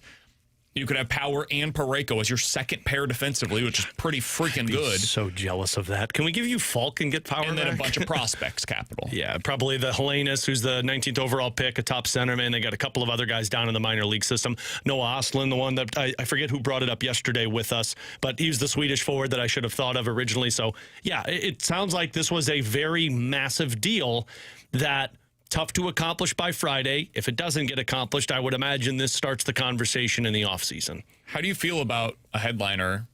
By trading Parayko and Thomas, headline coming back, Josh Norris, 26 years old, same age as Thomas, with a ton of injuries, has not been even close to as productive as Thomas in his history. That being part of it, and Bo Byram being part of it. I just feel like you got worse. Yeah, I don't like the Norris side of it. I feel like Norris for Thomas is not an equal swap. You got worse defensively, Byram for Parayko. You got better offensively on the defensive side, Byram for Parayko. But I still think you've got worse in that deal. And the minor league guys that you're getting back in return don't have the upside. They're not the selling points of this trade. The selling points of this trade is Norris and Byram, and I don't think that's good enough to trade Thomas and Parayko. I wouldn't do that deal. I would hold back on that and say, nope, sorry, not doing this. I'll see about if somebody else wants Robert. You're not getting any younger. That's the part from you're getting younger defensively with Byram coming in, who's 24, but he's going to have to get paid handsomely if he has a good season the rest of the way. You're probably going to be more expensive. $10 to $11 million. More expensive than what Broberg's making. And yeah, I'm good. And then Norris is locked up. I think it's for the next 6 or 7 years, and he's making $8+ million. I'll keep Norris Thomas. Is a free agent in 2030. He's got 4 full more years. 4 full more years. Say that. Try that again. Actually, BK really needs to try and do it. 4 full seasons remaining on his contract. He even threw an S in there, T-Bone. He just showed you up. This Invisalign got nothing. 4 seasons left on his deal. I'll be back when we're talking baseball. That's not happening the rest of the day, big boy.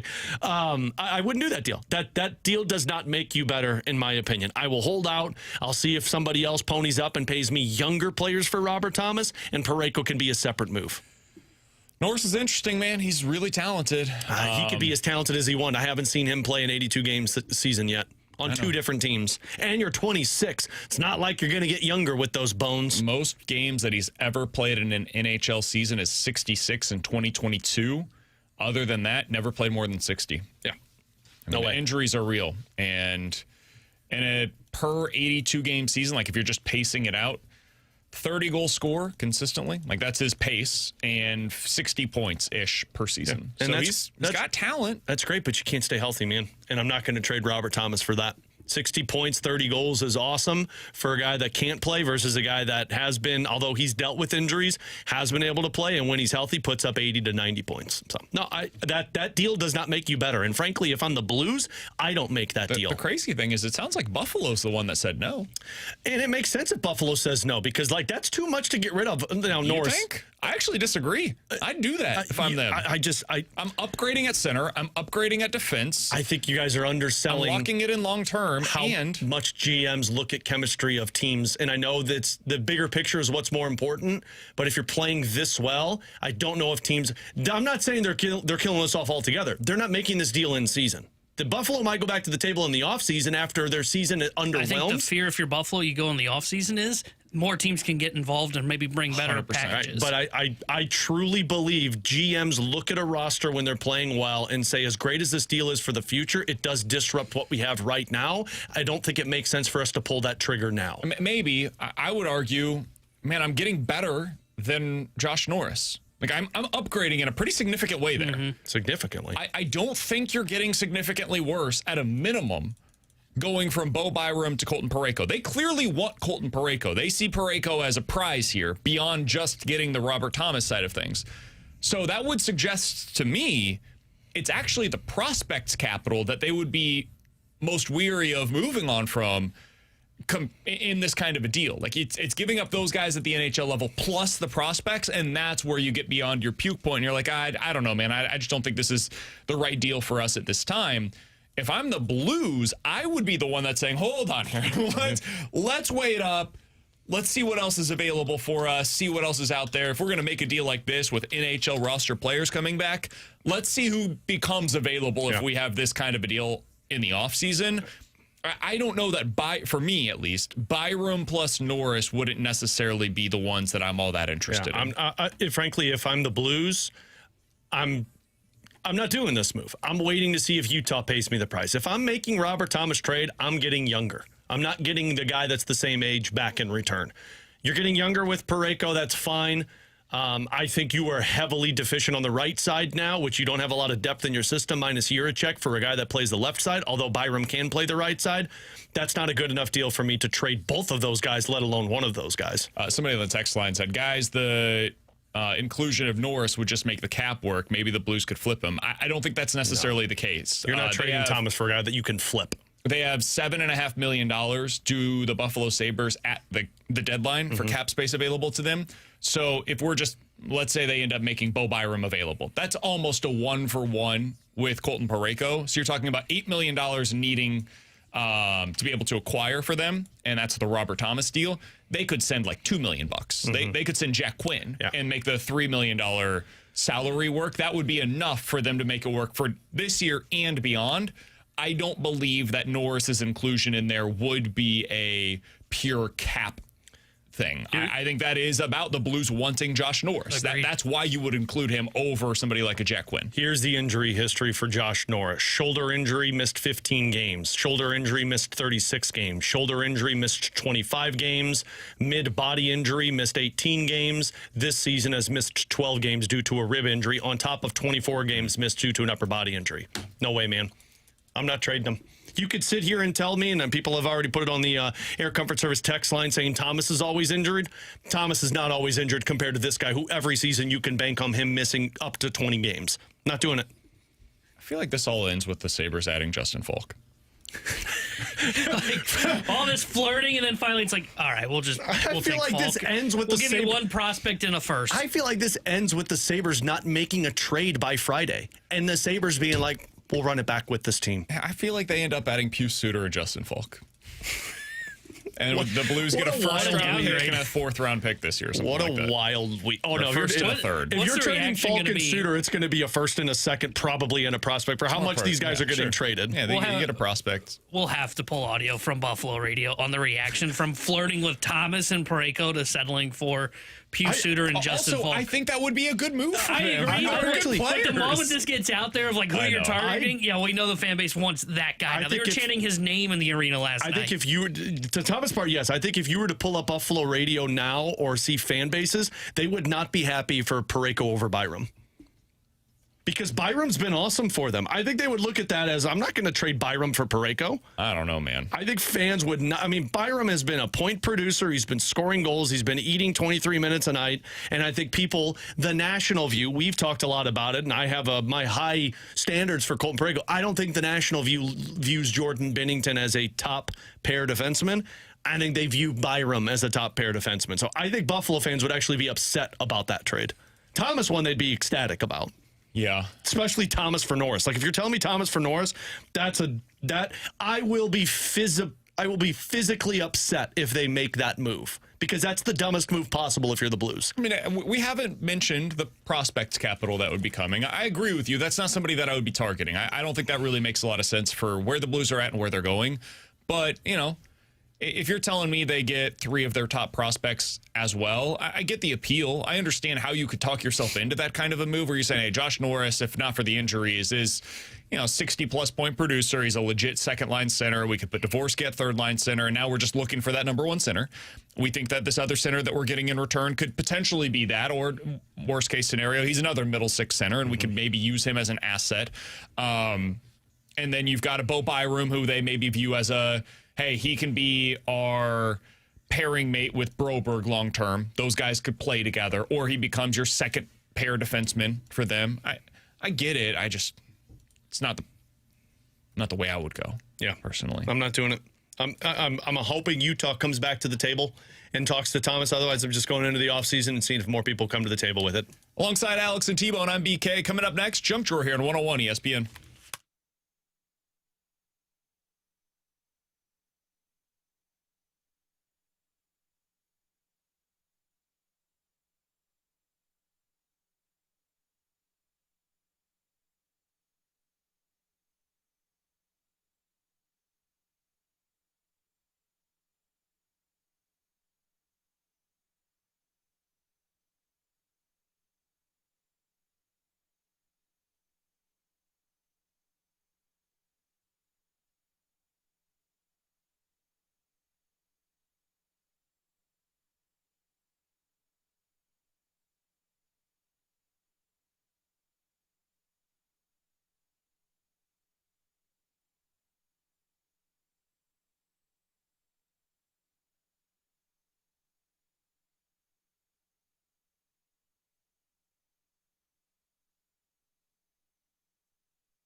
think I underestimated this Invisalign thing. You underestimated this Invisalign thing? Yep. Why, buddy? I have the tiger tooth thing going on. What's where that? Your canine teeth start going out and out and out more and more. Jeez, never heard of that before. Start calling you Sabretooth. That's basically what they're. Sounds like you're kind of a weirdo, if you ask me. Sure. Are you a vampire? Yeah, more or less. Oh, man. You've seen me during the day. Come on. Actually, I haven't. It starts to make sense. So, basically, my mouth is too small. Someone would disagree on the show. Your mouth is too small. Your nose and your Adam's apple are too big. Man, you were not gifted good things.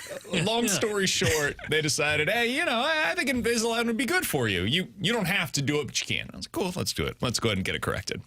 So I decided to do it. I didn't think much about I do radio. I need to have these things in 22 hours a day. And also, man, with our schedule and when we can eat, I have to take these things out when I eat.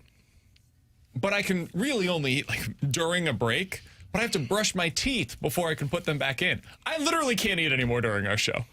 I'm not going to be able to eat effectively between when I leave my house, because I'll be in the car and then come here and 2:30 p.m. at the earliest. 2:30. You're the worst. Nice. Did that one on purpose. Hey, man, be like me. Get a tumor in the side of your mouth and just have teeth removed. No, I'm good. I don't think I need to do that. It's fine, man. I'm great. Mine's just in there all the time. Yeah, when I had all my stuff going on, they were looking at my teeth and they were telling me hey, when you put these implants in, it's going to push all of your teeth. And so they might start to get a little crowded. You should probably look into doing a retainer or braces. And that's what they said I to me. looked at them and I said, I'm not doing it. I said, I'm literally getting 7 teeth removed and putting implants in. I said, I'm 35 years old. That ain't happening. I'll live without teeth. I'm done. I did the braces thing. I wasn't a responsible kid enough. I didn't wear the retainer. My teeth started to get crowded. I'm married. My wife loves me. She thinks I'm gorgeous. That's all I care about. Chad Powers over on the YouTube chat said, just get a toothbrush at the office, BK. Toothbrush. I'm going to ask this in all seriousness. I've not heard it at all. What? Any kind of stumbling The lisp? with your... No. Yeah. I'm just joshing you. If you walk into the office bathroom and somebody is brushing Dude, their there was a teeth, guy that used to I've work seen here. it There was before, an associate or an account executive that every time he would eat, he'd bring his to-go bag with him in the bathroom, his bathroom bag, and he would be brushing his teeth with mouthwash. Cool. I'd I've seen walk it in and I'd be before. like, dude, this is weird. Is that a weird thing to do? No, I don't think so. T-Bone, if you walked in and somebody's brushing their I've teeth, already how do seen you it, so feel? I guess I wouldn't be able to... I mean, hey, man, more power to you. I brush my teeth when I wake up in the morning and when I go to bed. an actual That's what I sales meeting normally where do. he was seeing someone after lunch. That's what I thought it was. It makes sense when you're an account executive and you're meeting with people. You don't want to have foul breath. So, I mean, more power to you if you do that, man. I just can't do that I wouldn't feel consistently comfortable enough. doing it, but I have no problem It with just it, would suck to have honestly. to carry that around with you all day, But I guess put it's it in at the your office. desk. Our office is 6 steps away from the bathroom. Yeah, but so your whatever. problem isn't to where you're at your desk to where you could just leave for 10 minutes to go eat and brush your teeth. You got 3 minutes to get that stuff done. Somebody said get an auto brush. What is an auto brush? Is that like a automatic, electrical toothbrush? Is that what they're talking about? I guess. I have no idea. I have an electrical toothbrush. Oh, an auto brush is something. Is it like a Roomba for your mouth? It's like it's for your retainer or something. I don't know. I've never heard of that. Never heard of this thing. Yeah. That was the thing I hated about retainers is you had to take it out every time you'd eat, and then you'd have to go brush your mouth or your teeth, and you'd have to go clean off your retainer. I threw my retainer away so many times when I was a kid because you'd always have to take it out. You'd put it on the tray, and then you'd forget that you put it on the tray, and you go throw it away. I was so lucky. I did not have to get braces or a retainer growing up. I was so lucky not to have to deal with that. From the 314, you're weird for thinking that's weird. From the other 314, I see people brush their teeth at work all the time. All right. Problem solved. Great. We figured it out. Have enough brushing time, my man. teeth at work after every time that I eat. Have enough time That's to do the that. other issue. During the break, I've got roughly 4 minutes, which means on a good day. Some days you have 2. Yeah. So I've got to eat and then brush my teeth within 4 minutes. I'm sure it'll be fine. Coming up next, it's a heck of a list for Robert Thomas to find himself on. What does it say about him, both as a player and as a trade asset? We'll talk about it next year on 101 ESPN.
With Alex and T-Bone, I'm BK. Coming up in about 30 minutes, Chris Kerber, voice of the Blues, will join us, giving his thoughts on all of the speculation we've been hearing over the last few days. Poor Kerbs is going to be like, wait, what are you going to hit me with? Trade for this guy, trade for that guy. Yep.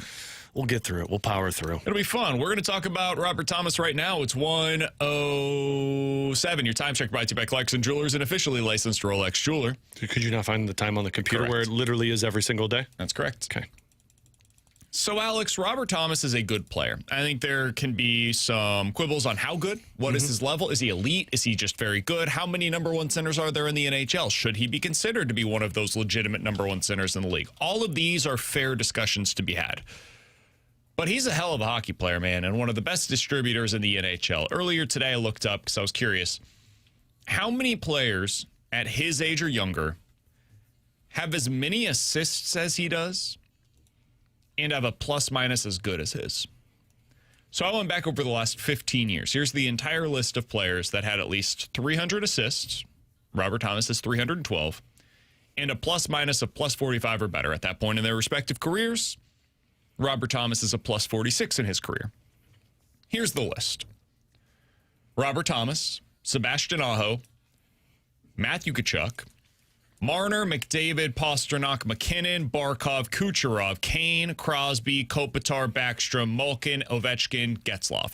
I can only say one name, and you know who I'm referencing for basically every single one of these players, which speaks to how great they are. You don't even need the full name. You just get the last name, and you know who they are. Alex, that's why when we have these conversations about Robert Thomas, it's so hard for me to say, yeah, just give up on him. Just go ahead and make the move right now.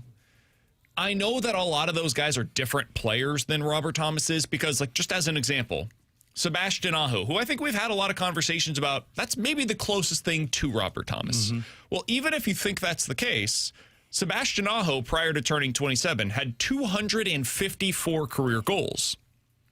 Robert Thomas has 119 career goals. Yeah. So he had twice as many goals at this point in his career as Robert Thomas. Other guys in this list, McDavid, 300 goals.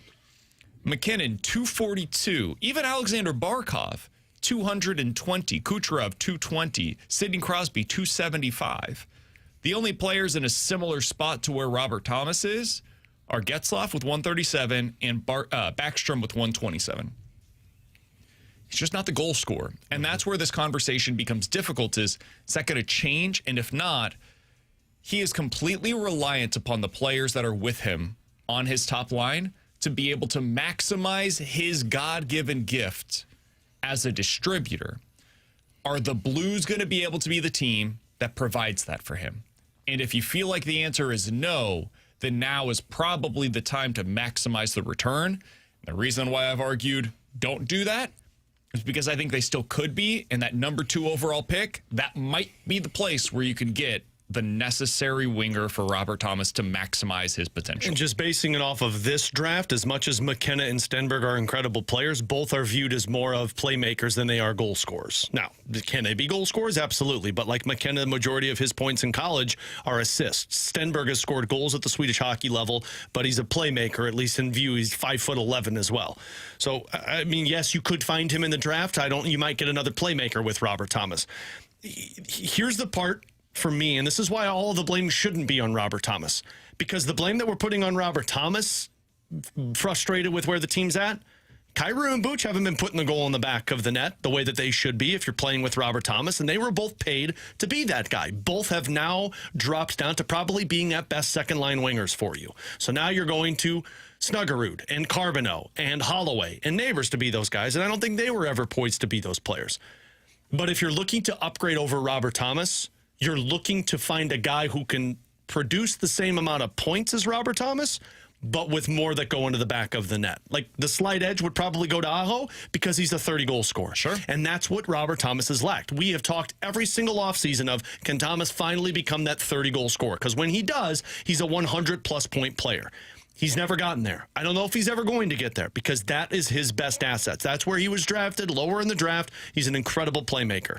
If you're moving Robert Thomas, you're setting the clock back to the new core, but you're trying to find the next Robert Thomas who can also score goals. Not an easy thing to find, But you also, if you lay in the bed that is Robert Thomas, we're moving forward with him, going to have to go find goal scorers. And those are just as hard to find as it is to go out there and find another Robert Thomas. From the 314, guys, the Blues need Thomas to maximize other players, not the other way around. I think you could make an argument maybe he has. I think that's what's scary about the Blues situation is maybe he has maximized everything that can be produced out of the current wingers they have on the roster. You look at Jordan Kyrou, he's a 35-goal scorer for you. You look at Pavel Buchnevich, when he was at his best, he was a 30-plus goal scorer for you. Dylan Holloway last year didn't spend a lot of time with Robert Thomas, but, he's the guy that can score 30 goals for you. You don't have the David Pastrnak on your team. You don't have that guy that you can look at and write it in pen. It's a sniper. It's going to stand in a certain spot. Thomas is going to get him the pass that opens things up for him. Score 40 and he's goals. going to score. Mm-hmm. You don't have that player on your team. And maybe it's not Stenberg. Maybe it's not Gavin McKenna. I would just like to find out. I'd like to see that first. I would like to see you overhaul this roster to the place where maybe you do trade Kyrou and Shin and Suter and Parayko and Falk, and you get all these assets in return. Maybe Benner is gone too. And all of this can happen both at the deadline and then eventually in the offseason too. You get all these assets, and maybe in the offseason, maybe it's not Stenberg. Maybe it's not McKenna. Maybe it's you use those assets to go make your big move for a winger that suddenly becomes available in the offseason. Maybe Jason Robertson is available. And now you use your prospects as capital to go trade with the Dallas Stars, and with that extra cap space that you now have open because of all the moves that you've made, you can be the team that gives Jason Robertson this $12 to $15 million a year contract. So it's Jason Robertson along with Robert Thomas and Ivar Stenberg on your top line. And your second line is Dvorsky with Holloway and the other Stenberg. Maybe that's the way they can make this thing work. I don't know. But that's the direction that I would prefer to see them go, as opposed to making the move to trade Thomas. When I see lists like this, just not the kind of player that I'm willing to give up on right now. Yeah, I totally get that. It's funny because when I see lists like this, I look at it and say, yeah, Robert Thomas is not on the same level as these guys. And that's what you're looking for. And if you're the outlier. Yeah. And I mean, again, Robert Thomas is a great player, but Robert Thomas isn't a 30-goal scorer. And I think you need that if you're not going to find the goal scorers. This was the argument I've heard the Fastlane make a couple of times this week. And I understand where they're coming from. Marshy, I think, has been kind of heading this of saying, why not go out there and find great players to play with Robert Thomas? Because those guys don't become available unless you're drafting them and you find these diamonds. Like Cole Caulfield is a great example for Montreal. Nick Suzuki is who he is because Cole Caulfield is who he is. Jason Robertson would be awesome, but Dallas has plans to keep Jason Robertson. Typically when these guys are available, you ask the question, what's going on here?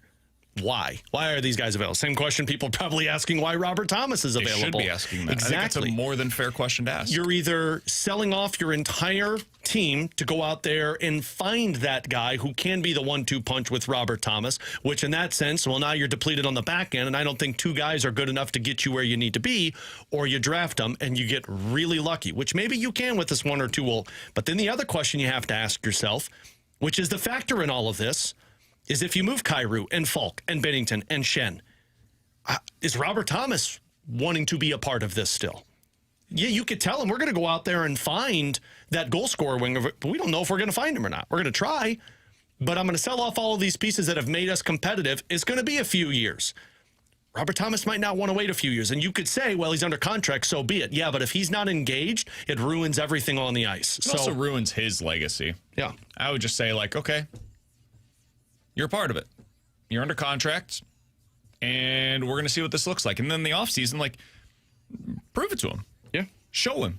Go out and make that big move. Go get Jason Robertson. I'm using his name as the placeholder here. It could be somebody else, but I'm using his name as the placeholder because he seems like a guy that's very likely to be available in the offseason via trade just because of the cap situation that the Stars find themselves in.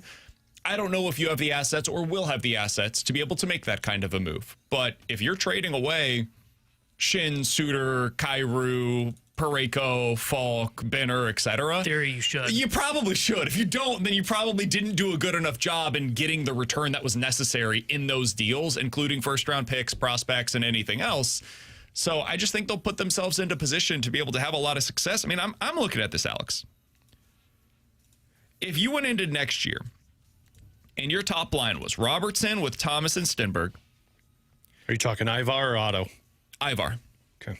Or McKenna. Or McKenna. One of the two, whoever you end up getting. Your second line, Holloway with Dvorsky and Snuggie, probably.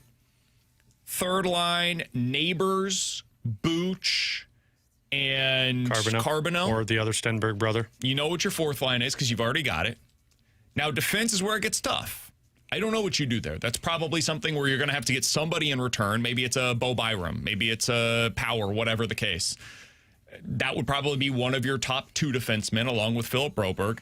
I don't know what you're doing on that second pair, to be frank with you. Probably Juracek's going to be here. Juracek's going to be here. Juracek could be one of them as well. Tucker. That's a pretty good team in my mind. But here's my question. How are you trading for Jason Robertson? With the assets that you get. But all of the assets that you just put in that lineup are pieces that are probably going to Dallas for Jason Robertson. What do you mean? Like, you're not going to be, if you're trading for Jason Robertson, they're not going to just, Kyrou for Robertson, I don't think is going to happen. It's probably going to be Kyrou plus Snuggerud, Kyrou plus Neighbors, Kyrou plus Holloway on top of another defenseman. Maybe. Or you wait till prospects and picks. I don't know if Dallas isn't in a position to where they want prospects and picks. Dallas is in a win now. They're in a position where I don't know that they can be picky. Well, because they've got to get something in return. But it was either LeBrun or it was Friedman that reported yesterday that said, like, Dallas is moving forward with the plans of keeping Jason Robertson. Now, that's all fine and dandy. Yeah, good luck with it.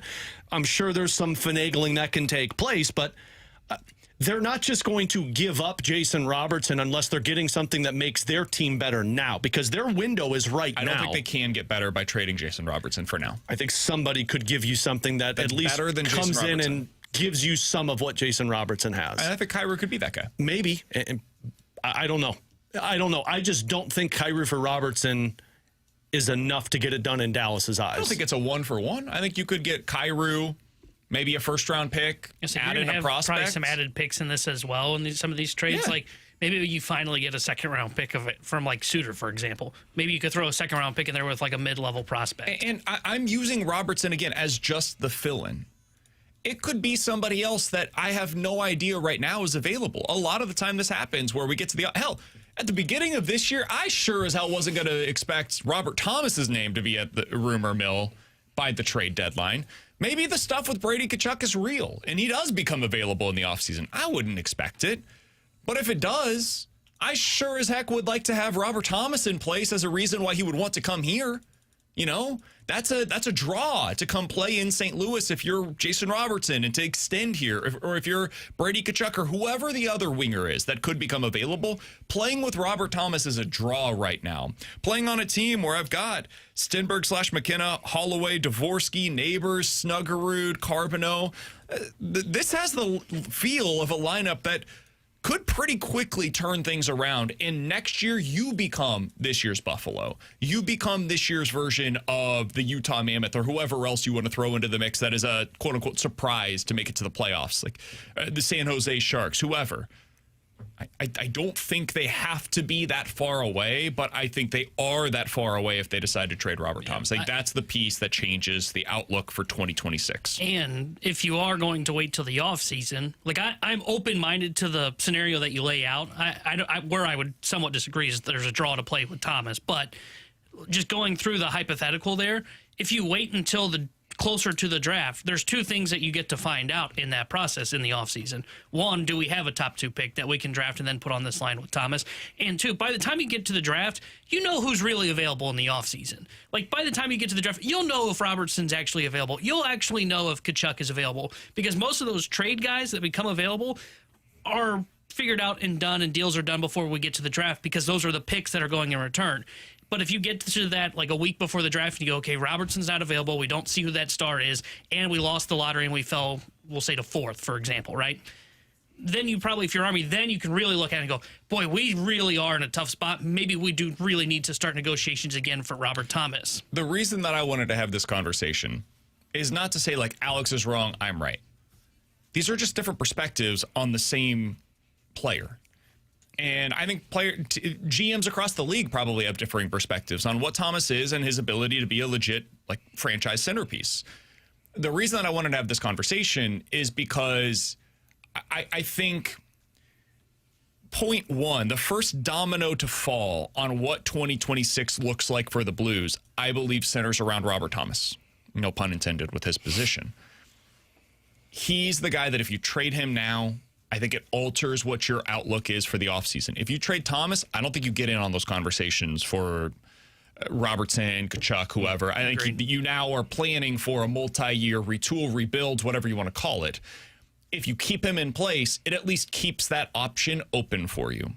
And then you go into the offseason. I've still got the option to trade Robert Thomas. I've still got the option to then add assets to my team to then go get that next big piece to play with Robert Thomas. I find out where I'm at in this year's upcoming NHL draft. Like, I think the optionality of this offseason is just so much greater if you keep Robert Thomas that would be my plan. Unless somebody completely overwhelms you and you get an unbelievable haul, the likes of which you don't believe would have been available for you in the offseason. And if that's there, then I'm willing to at least discuss it. But for right now, I remain unconvinced that the best path forward for the Blues is to trade Robert Thomas. We'll ask Chris Kerber if he disagrees with me coming up at 1:30. But coming up next, we'll do some legit NFL quick hitters here on 101 ESPN.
Alongside Alex and T-Bone, I'm BK. Let's dive into some NFL quick hitters. A lot of news and speculation over the last 24 hours in the league. We haven't talked about much of this because we've spent so much time, Alex, talking about what's taking place with the Blues. And then nothing, and Pew Suitor will get traded, and then we'll just go about our day. There you go.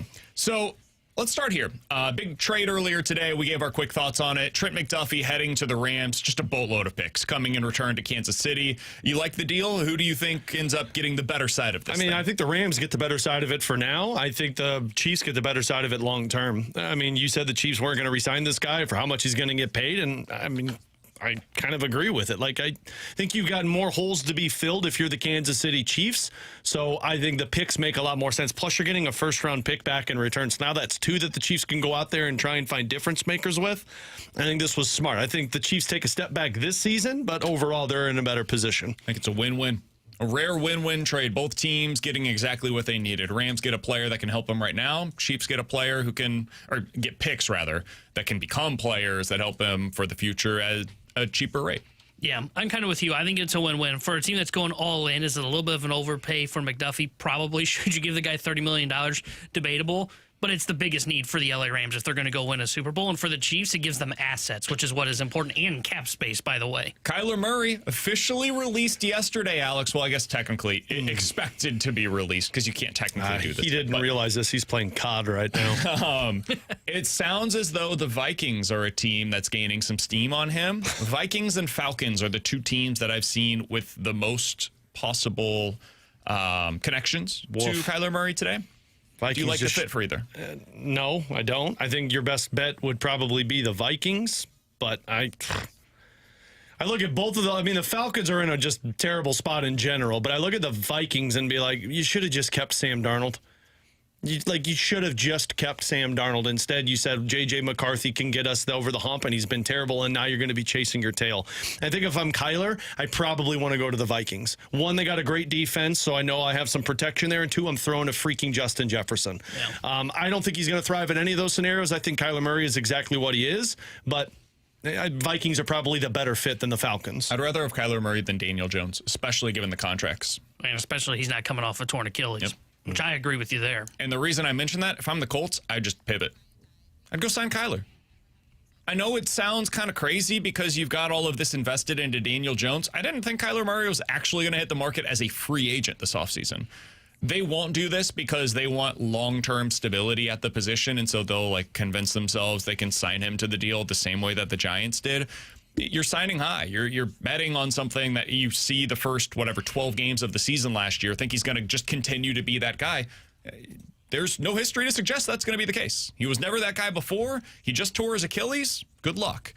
But if I'm the Colts, that's what I do. If I had to choose as Kyler Murray between these 2 teams, I do agree with you. I think the Vikings are a better fit, and I think he makes a ton of sense for them. Bet low on it. He's not going to cost you a ton.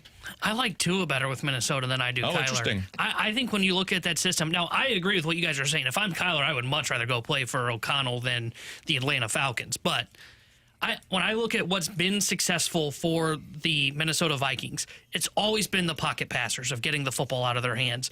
And I think Tua is more of that than Kyler. My fear with Kyler is you bring him in there, you think you've got this idea of how the system's going to work, and he's too tiny and he starts to scramble around and it throws the offense off. Now, maybe it plays better, but I don't think it would. I think Kyler can kind of be a plus version of what Brock Purdy has been for the 49ers.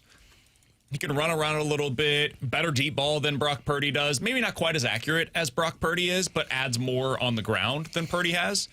And that's a similar offensive scheme to what they're running in Minnesota. I'd be curious to see what it looks like. I think he'd be their best quarterback that they've had in a decade. He's more talented than Kirk Cousins. I think he's got the talent. I don't think he's been as good as Kirk Cousins. Yeah, I think Kirk Cousins was better there than what Kyler will be. Okay. I think Kyler has shown his true colors of what he is, and I just don't think he's the proper game manager to carry a team to a win. I think they could win 10-plus games and make it to the playoffs next year if they sign Kyler Murray. Didn't they also just start picking apart their defense, too? I wouldn't bet on them being a playoff team. I think they're lucky to get 8. And there's a new Warzone coming out in Call of Duty. He's so distracted. Yeah. So distracted. No way. And that contract isn't binding carrying over to a new team that he signed with Arizona. True. So he's got to sign a whole new contract before he goes and plays. They're unbelievable. And he's not signing that. The worst. Mike Evans. Freedom! Some news on him. This comes from CBS Sports. It's still early, but Houston and Kansas City don't seem to be in on Mike Evans, according to sources. Dumb. If Evans does not return to Tampa Bay, keep an eye on the Bills, the Chargers, the 49ers, Commanders, and Giants. Price is going to be difficult to gauge, though. He's going to be 33 years old this year. Could aim for something close to $20 to $25 million per year. Doesn't that take the Bills out of that? Bills can't afford that. I think they could maybe make something work. Could they? Yeah. I don't know. Why are the Chiefs not doing that? I don't know, man. I'm really curious to see what they do. They have nobody to throw to. Probably Tyreek. I'm not telling you I like it. Man, you go from Rashid to Tyreek. I know. I think they probably. I think maybe both. At number 9, there's a real chance now they're drafting a receiver at 9. Because there's going to be some edge rushers. I don't know that Love's going to be there. There's some edge rushers that'll be there in the late first. So you go with a receiver at 9, edge rusher at 29. You have the 40th overall selection as well. Maybe you get a corner safety there. And that's probably the direction that they end up going. But for Evans, Bills, Chargers, 49ers, Commanders, Giants. Who would you like to see him on out of those 5 teams? Bills, then 49ers. Chargers would be fun. Him with Justin Herbert, that'd be a good landing spot for him. Yeah, I think Bills is my number 1. You give Josh Allen that guy to throw to. I'm with Alex. So I think 2 for me would be San Francisco. You put him in that Shanahan offense. Whew. Purdy's not a Josh Allen, but I've seen him be able to throw to the guys when necessary. So 49ers would definitely be second on that list for me. Other pieces of news here. Don't we'll go get to the out of here Giants, on by this. the way. We've got Chris Kerber, voice of the Blues, here in just a moment. Broncos are apparently very much in on the running back market, rather. They're interested in Kenneth Walker and Travis Etienne. Chiefs interested in the running back market. No surprise there. Sounds like they will not be in the mix for Kenneth Walker, though, because they think his market's going to get to be too expensive. So my guess is Chiefs will sign Travis Etienne. I think he makes a ton of sense for them. If not him, then Tyler Algier would be my guess on their backup plan there. Oof. Better hope you get ETN. Pretty decent swing there between I was going to say, I don't know if I'd get excited about Algier. Agreed. I don't think Algier's like a number 1 guy that you're relying on. I don't know. A couple of years ago, he was the number 1 guy for the Falcons. I think it was his rookie season. Weren't they terrible? For 1,000 yards. Yeah, but then they go, Bijan's the guy. Bijan is unbelievable. I would have taken Bijan Robinson. I think if I'm the Chiefs, and I'm hoping for Travis Etienne. But the Kenneth Walker thing makes sense. Coming off of a Super Bowl, that guy's going to get paid probably more than he should, as he should get paid. But if I'm the Chiefs, Etienne's my hopeful target. All right, so that was 7 minutes of non-Blues conversation. Let's get back to I'm it. already having the shakes. I'm having withdrawals. JR, put the lines out so nobody gets back to it. Chris Kerber, voice of the Blues, next here on 101 ESPN.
Oh, the magic of radio. I was just sitting next to the guy you just heard, Jamie Rivers, here up in Seattle. Listen, it's March. Spring is coming, right? And you keep hearing us talk about classic air care. Now you're going to start going from the furnace. You're going to go from the furnace to the air conditioner and back and forth. And you're going to start testing that unit. If you haven't had it maintained in a while, that means you're not listening to us. Listen to us. Get it done. It's the biggest thing you can do to prevent yourself from having a catastrophic failure to the unit and cost you potentially thousands of dollars. It's a simple thing. You log online at classicaircare.com. They come out, they check it out, they give it everything you need to do. They tell you what's going on, and you're good. And that's how you do it. Now, change your air filter as well. But it's springtime. It's coming, and this is the time to get Classic Air Care out there now. Now, another thing from Classic Air Care, here's another tip. Go out and look at the outside of the unit. If you haven't cleaned it up from leaves and things around it, make sure that the space around it is clear and clean so you get a complete airflow. It's Classic Air Care. They care about the customers. They got a 4.8 Google rating for a reason, because they make customer satisfaction their number one priority. Classic Air Care, making people comfortable since 1926.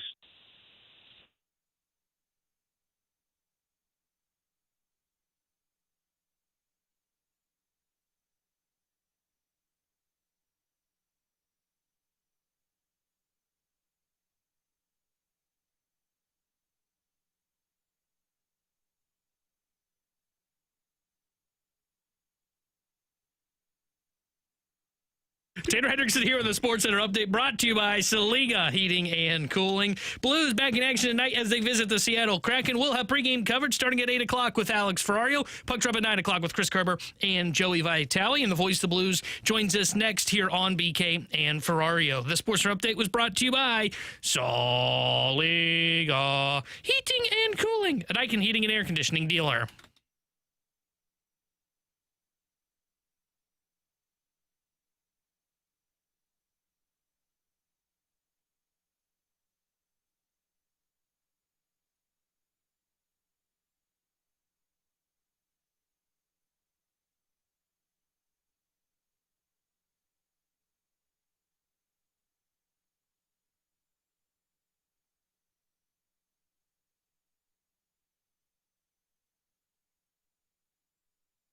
Alongside Alex and T-Bone on BK, happy to go out to the Callier and Thompson hotline to be joined by Chris Kerber, voice of the Blues here on 101 ESPN. Normally, I would start with a conversation that we were having off air, but we've got too much to get into. Kerbs, how you doing, man? Fellas, I am good here in Seattle, and looking forward to hitting the airwaves tonight. So let's dive right into this, Kerbs. The speculation that has been bandied about over the last few days is, hey, what's going to happen with Robert Thomas? Is he going to Buffalo? Is he staying in St. Louis? Is he going to Utah? Is it Montreal? What is your perspective on all of this, Kerbs? Okay, if you don't mind, BK, I'll start probably a little bit big picture here. Please. I think what I would tell Blues fans is the way that you look at this trade deadline for the St. Louis Blues is this. You are shopping for a new car, but you do not need a new car. And what I mean by that is you hold all the cards. Every single one of these players, whether it be Justin Falk, Braden Shen, Jordan Bennington, Robert Thomas, Jordan Kyrou, any of these guys, okay, they all have term. They all have at least another year left on the deal. If you don't get a deal that you like, or you don't feel that it's worth the squeeze, you can wait, and then you move these guys next year at some point in time, or in the summer, that kind of thing. So I think that's why the Blues are holding out as long as they can. I honestly, I'm surprised that we are just within 48 hours of the trade deadline, and we haven't seen more movement from this team. So that's my read on potentially why not. When it comes specifically to players, and you brought up Robert Thomas, look, I think with the situation that's going on, I think they look at it and say, we have to listen to every offer. And maybe somebody is going to pay the King's ransom, for a Robert Thomas. That makes it worthwhile. Is it another prospect or two? Is it something that really changes the demeanor, changes the direction, changes the outlook, changes the feel of the room, all of that kind of stuff? And a move like that creates that kind of a splash. So, does it get done? That I couldn't tell you. I have no idea how to predict that. The other challenge, as you guys know, is every single one of these players in some way, shape, or form has some kind of no trade protection, right? And that complicates things here a little bit. They might have had 2 deals done already, and a player has said, nope, that's not in the cards for me. So I look at it in that scenario here, guys, and think there's a ton of speculation. I can tell you a lot of it is just full of baloney and not quite accurate. And I know that because I've talked to some of these guys. But the reality of it is I think they're still looking. Well, like I don't believe that like Darren Dreger put out something Buffalo, looking for a defenseman. Well, he's speculating when he says Falk and Parayko. I don't believe the Blues have even approached Colton Parayko yet. Now, it doesn't mean that couldn't change. That wouldn't change, right? But so there's things like that. That's typically the last thing they do, though, right, Kerbs? Like they'll look at potential deals that are available, get the deal into place, and then go to the player. Am I right on the order of operations there? No. Well, okay. I would assume, BK, that different general managers handle things differently, right? My understanding of how Doug Armstrong has handled things, especially in the past, is he's gone to players and he says, "Look, you might hear your name out there. We're going to listen." He's gone to players and say, "You might hear your name out there. We're not moving you. Don't worry about it. Just ignore the noise." In this case, I believe he's gone to the players and said, "Look, we're all big boys here. We know the business of this. Certain number of players that he's talked to, you've got no trade scenarios. You know the names are going to be about. We will keep you in the loop, and we'll let you know if something comes up." So the one thing Doug Armstrong has always been is very communicative along that front when it comes to his players. And correct me if I'm wrong here, Kerbs, the guys that have modified no trade, those players' agents have already submitted their no trade list to Doug Armstrong, correct? Correct. Yes. Okay. So and I don't know what the dates on those are, but there are dates where the players have to have those in. That's of course where Patrick Berglund's agent screwed that up. Oh yeah, the infamous one. So Kerbs, going back to your scenario, it makes sense for guys like Robert Thomas, Jordan Kyrou of saying like, look, we hold all the cards. We don't have to trade these guys. We'll hold on to them and we'll go back to the drawing board if we decide to go that way. But if they play that way and you go into the offseason and still don't get your demands, aren't you delaying the inevitable if you just return with the same roster next season? Yeah, listen, I don't. Okay, if I'm handicapping this, and again, I'm going to make sure this is very clearly just my opinion on this. Okay, all right, not putting words in anybody's mouth, and nobody said this to me. The way this season is going, it looks like it will finish up. Okay, I'll be a bit shocked if you see if you see both Kyrou and Thomas on the roster next year. I believe that those guys there's an opportunity for the Blues to improve their roster in some way, shape, or form the most with those two guys versus anybody else on this roster. And because of that, whether that be a free agent, Ryan O'Reilly type moment, whether that be a draft deal, trade a player, take a draft pick, whatever that may be, right? So I do believe that there's a lot of fire where there's smoke when it comes to those guys. I'm not suggesting that if you don't do as much as you wanted to this trade deadline that you're coming back with the same roster. I think that would obviously be a mistake. But I do think that in the case of a group of these guys, then there would be some movement more in the offseason, and that's what you'd be looking to do there. So, and at the same time, guys, like I said, I mean, the Blues, you just may be assessing it and then finding what the right deal is. And I don't know all the different nuances of who's been talked to with no trades and all clauses, all this other kind of stuff in there, but they're clearly listening, and it's clearly a pretty intense time around the team right now. We're talking to Chris Kerber, voice of the Blues here on 101 ESPN. Kerbs, on the Thomas front, I just want to get your thoughts on the segment that we did earlier. And it's about, the urgency to make this kind of a decision. Because to me, I'll lay my cards on the table. I don't think you trade him right now. I would just wait. I would wait until either the offseason or, more likely for me, I'd wait until this time next year to see where you're at. Find out what it looks like if you do end up getting one of those top two picks, and you could potentially put one of those players on the top line with Robert Thomas. Or in the offseason, if you make a bunch of these moves, you trade Shin or Falk or Suter or whoever else ends up going out the door between now and then, you can use some of those assets that you recoup to then go make another big move for a potential player that can be up there with Robert Thomas as well. So that's the way that I would personally view it. I'm obviously not Doug Armstrong, but do you think it makes sense to do this now? Or In your mind, does it make more sense to make a move like this either in the offseason or to wait it out completely until this time next year or beyond? I think you have to ask the question, does it make sense to do it at all? Yeah, agreed. Okay. Now, so that goes to what I'm saying, where the Blues are saying, gee, I look around and I see a bunch of cars that I like. I like the car that I'm driving, but, do I want to trade it in? And then that was the analogy that I was using, a few minutes ago. Look, I think there's a couple of realities. You have to ask yourself why. Well, why are they looking, first off, we don't really know where the truth in terms of all these discussions are, right? Everything we're getting is rumor-based, reported-based, speculative-based. And I know how much Doug Armstrong locks a lot of these things down, right? So, I'm not buying that everything we're hearing is accurate, okay? I've learned a long time ago not to do that. Okay, but let's play the game with it. If it's even 50% accurate, if you're Robert Thomas, don't you have to look in the mirror a little bit and say, why? I'm supposed to be a guy that's leading this team that's doing this. Why am I on the table, right? And so if you don't get moved, I think you look in the mirror and you decide what kind of player you want to be and how you want to be, be a part of this team, okay? There's that aspect of it. I don't see any need. I'll bluntly honest with you, I think if there is one move that scares the heck out of me, it is that move. Because you don't have another. I don't think you have. Clearly, with Pavel Buchnevich playing on your second line center, you clearly don't have a number 2 center right now in your organization, right?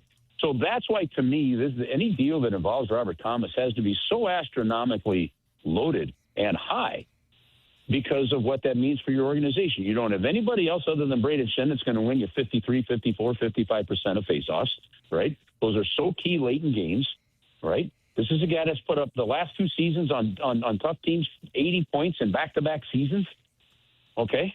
I mean, look, you're listening to offers because you have to. You're not doing your job in hockey management if you're not listening and you're not asking for the moon. That says, unless there's something else that you know of that I don't know of or something why you do it, unless you get the moon, you're fine. You got to. There's a reason some other teams really want this guy. It's pretty clear that he's a good player. And here's one other quick thing. When you look at it, you look at the contract. If you go to cap wages, these guys are, I guess, their salary this year is in that range of $10.5 million. Within, I think it's 2 years, their actual cash outlay is going to be $6.5 million. You're talking about a guy who in the final 3 years of a contract at 28 years of age is going to be actually only costing you $6.5 million in cash. Trust me, you can be able to move this at any point in time that you really want to. So I'm kind of with you, BK. It's a real intriguing one. And of all the different players that you hear talked about being moved, that's the one that, if I'm just being real blunt and honest with you, that's the one makes me more nervous of any of them. Blues back in action tonight. Final game prior to the NHL trade deadline. It's a late one. Puck drop at 9 o'clock. Pre-game with Alex starts at 8 right here on 101 ESPN. Radio-only game, too, so the only way you're hearing it is with Curbs and Joey here on 101. Local coverage that you can get right and, here in St. and you Louis. guys, Alex, don't forget our rule. I mean, it's a law that if kids get to stay up and listen to the radio in their bedroom, they get to stay awake if the Blues are on the West Coast and they want to listen to the radio. I think that's a law on the books somewhere. Yeah, Luke is going down before this game starts. Curbs, appreciate the time, man. Talk to you soon. All right, guys. Good luck. Good luck. It's Chris Kerber, voice of the Blues, there. joining us here on 101 ESPN. We'll hit the rewind next.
Blues in action tonight. Kraken will be the opponent. Puck drop at 9. Pregame at 8. Alex will have that for you. We'll hear Chris Kerber and Joey Vitale on the exclusive radio call tonight starting at 9 o'clock. We have spent all day today talking about the Blues, spent a little bit of time talking NFL and college hoops from last night. Jordan Schmaltz was on the show. Erik Kratz was on the show. Chris Kerber was on the show. You can find all of that on the podcast page, 101ESPN.com and the free 101 ESPN app, and that is all sponsored by Schaefer Door Company. We will have Joey Vitale joining us tomorrow. Very excited for that. We'll see if anything else breaks on the Blues side of things. Right now, as we're well. just waiting for news. We will talk to you then. The Fast Lane is coming up next here on 101 ESPN.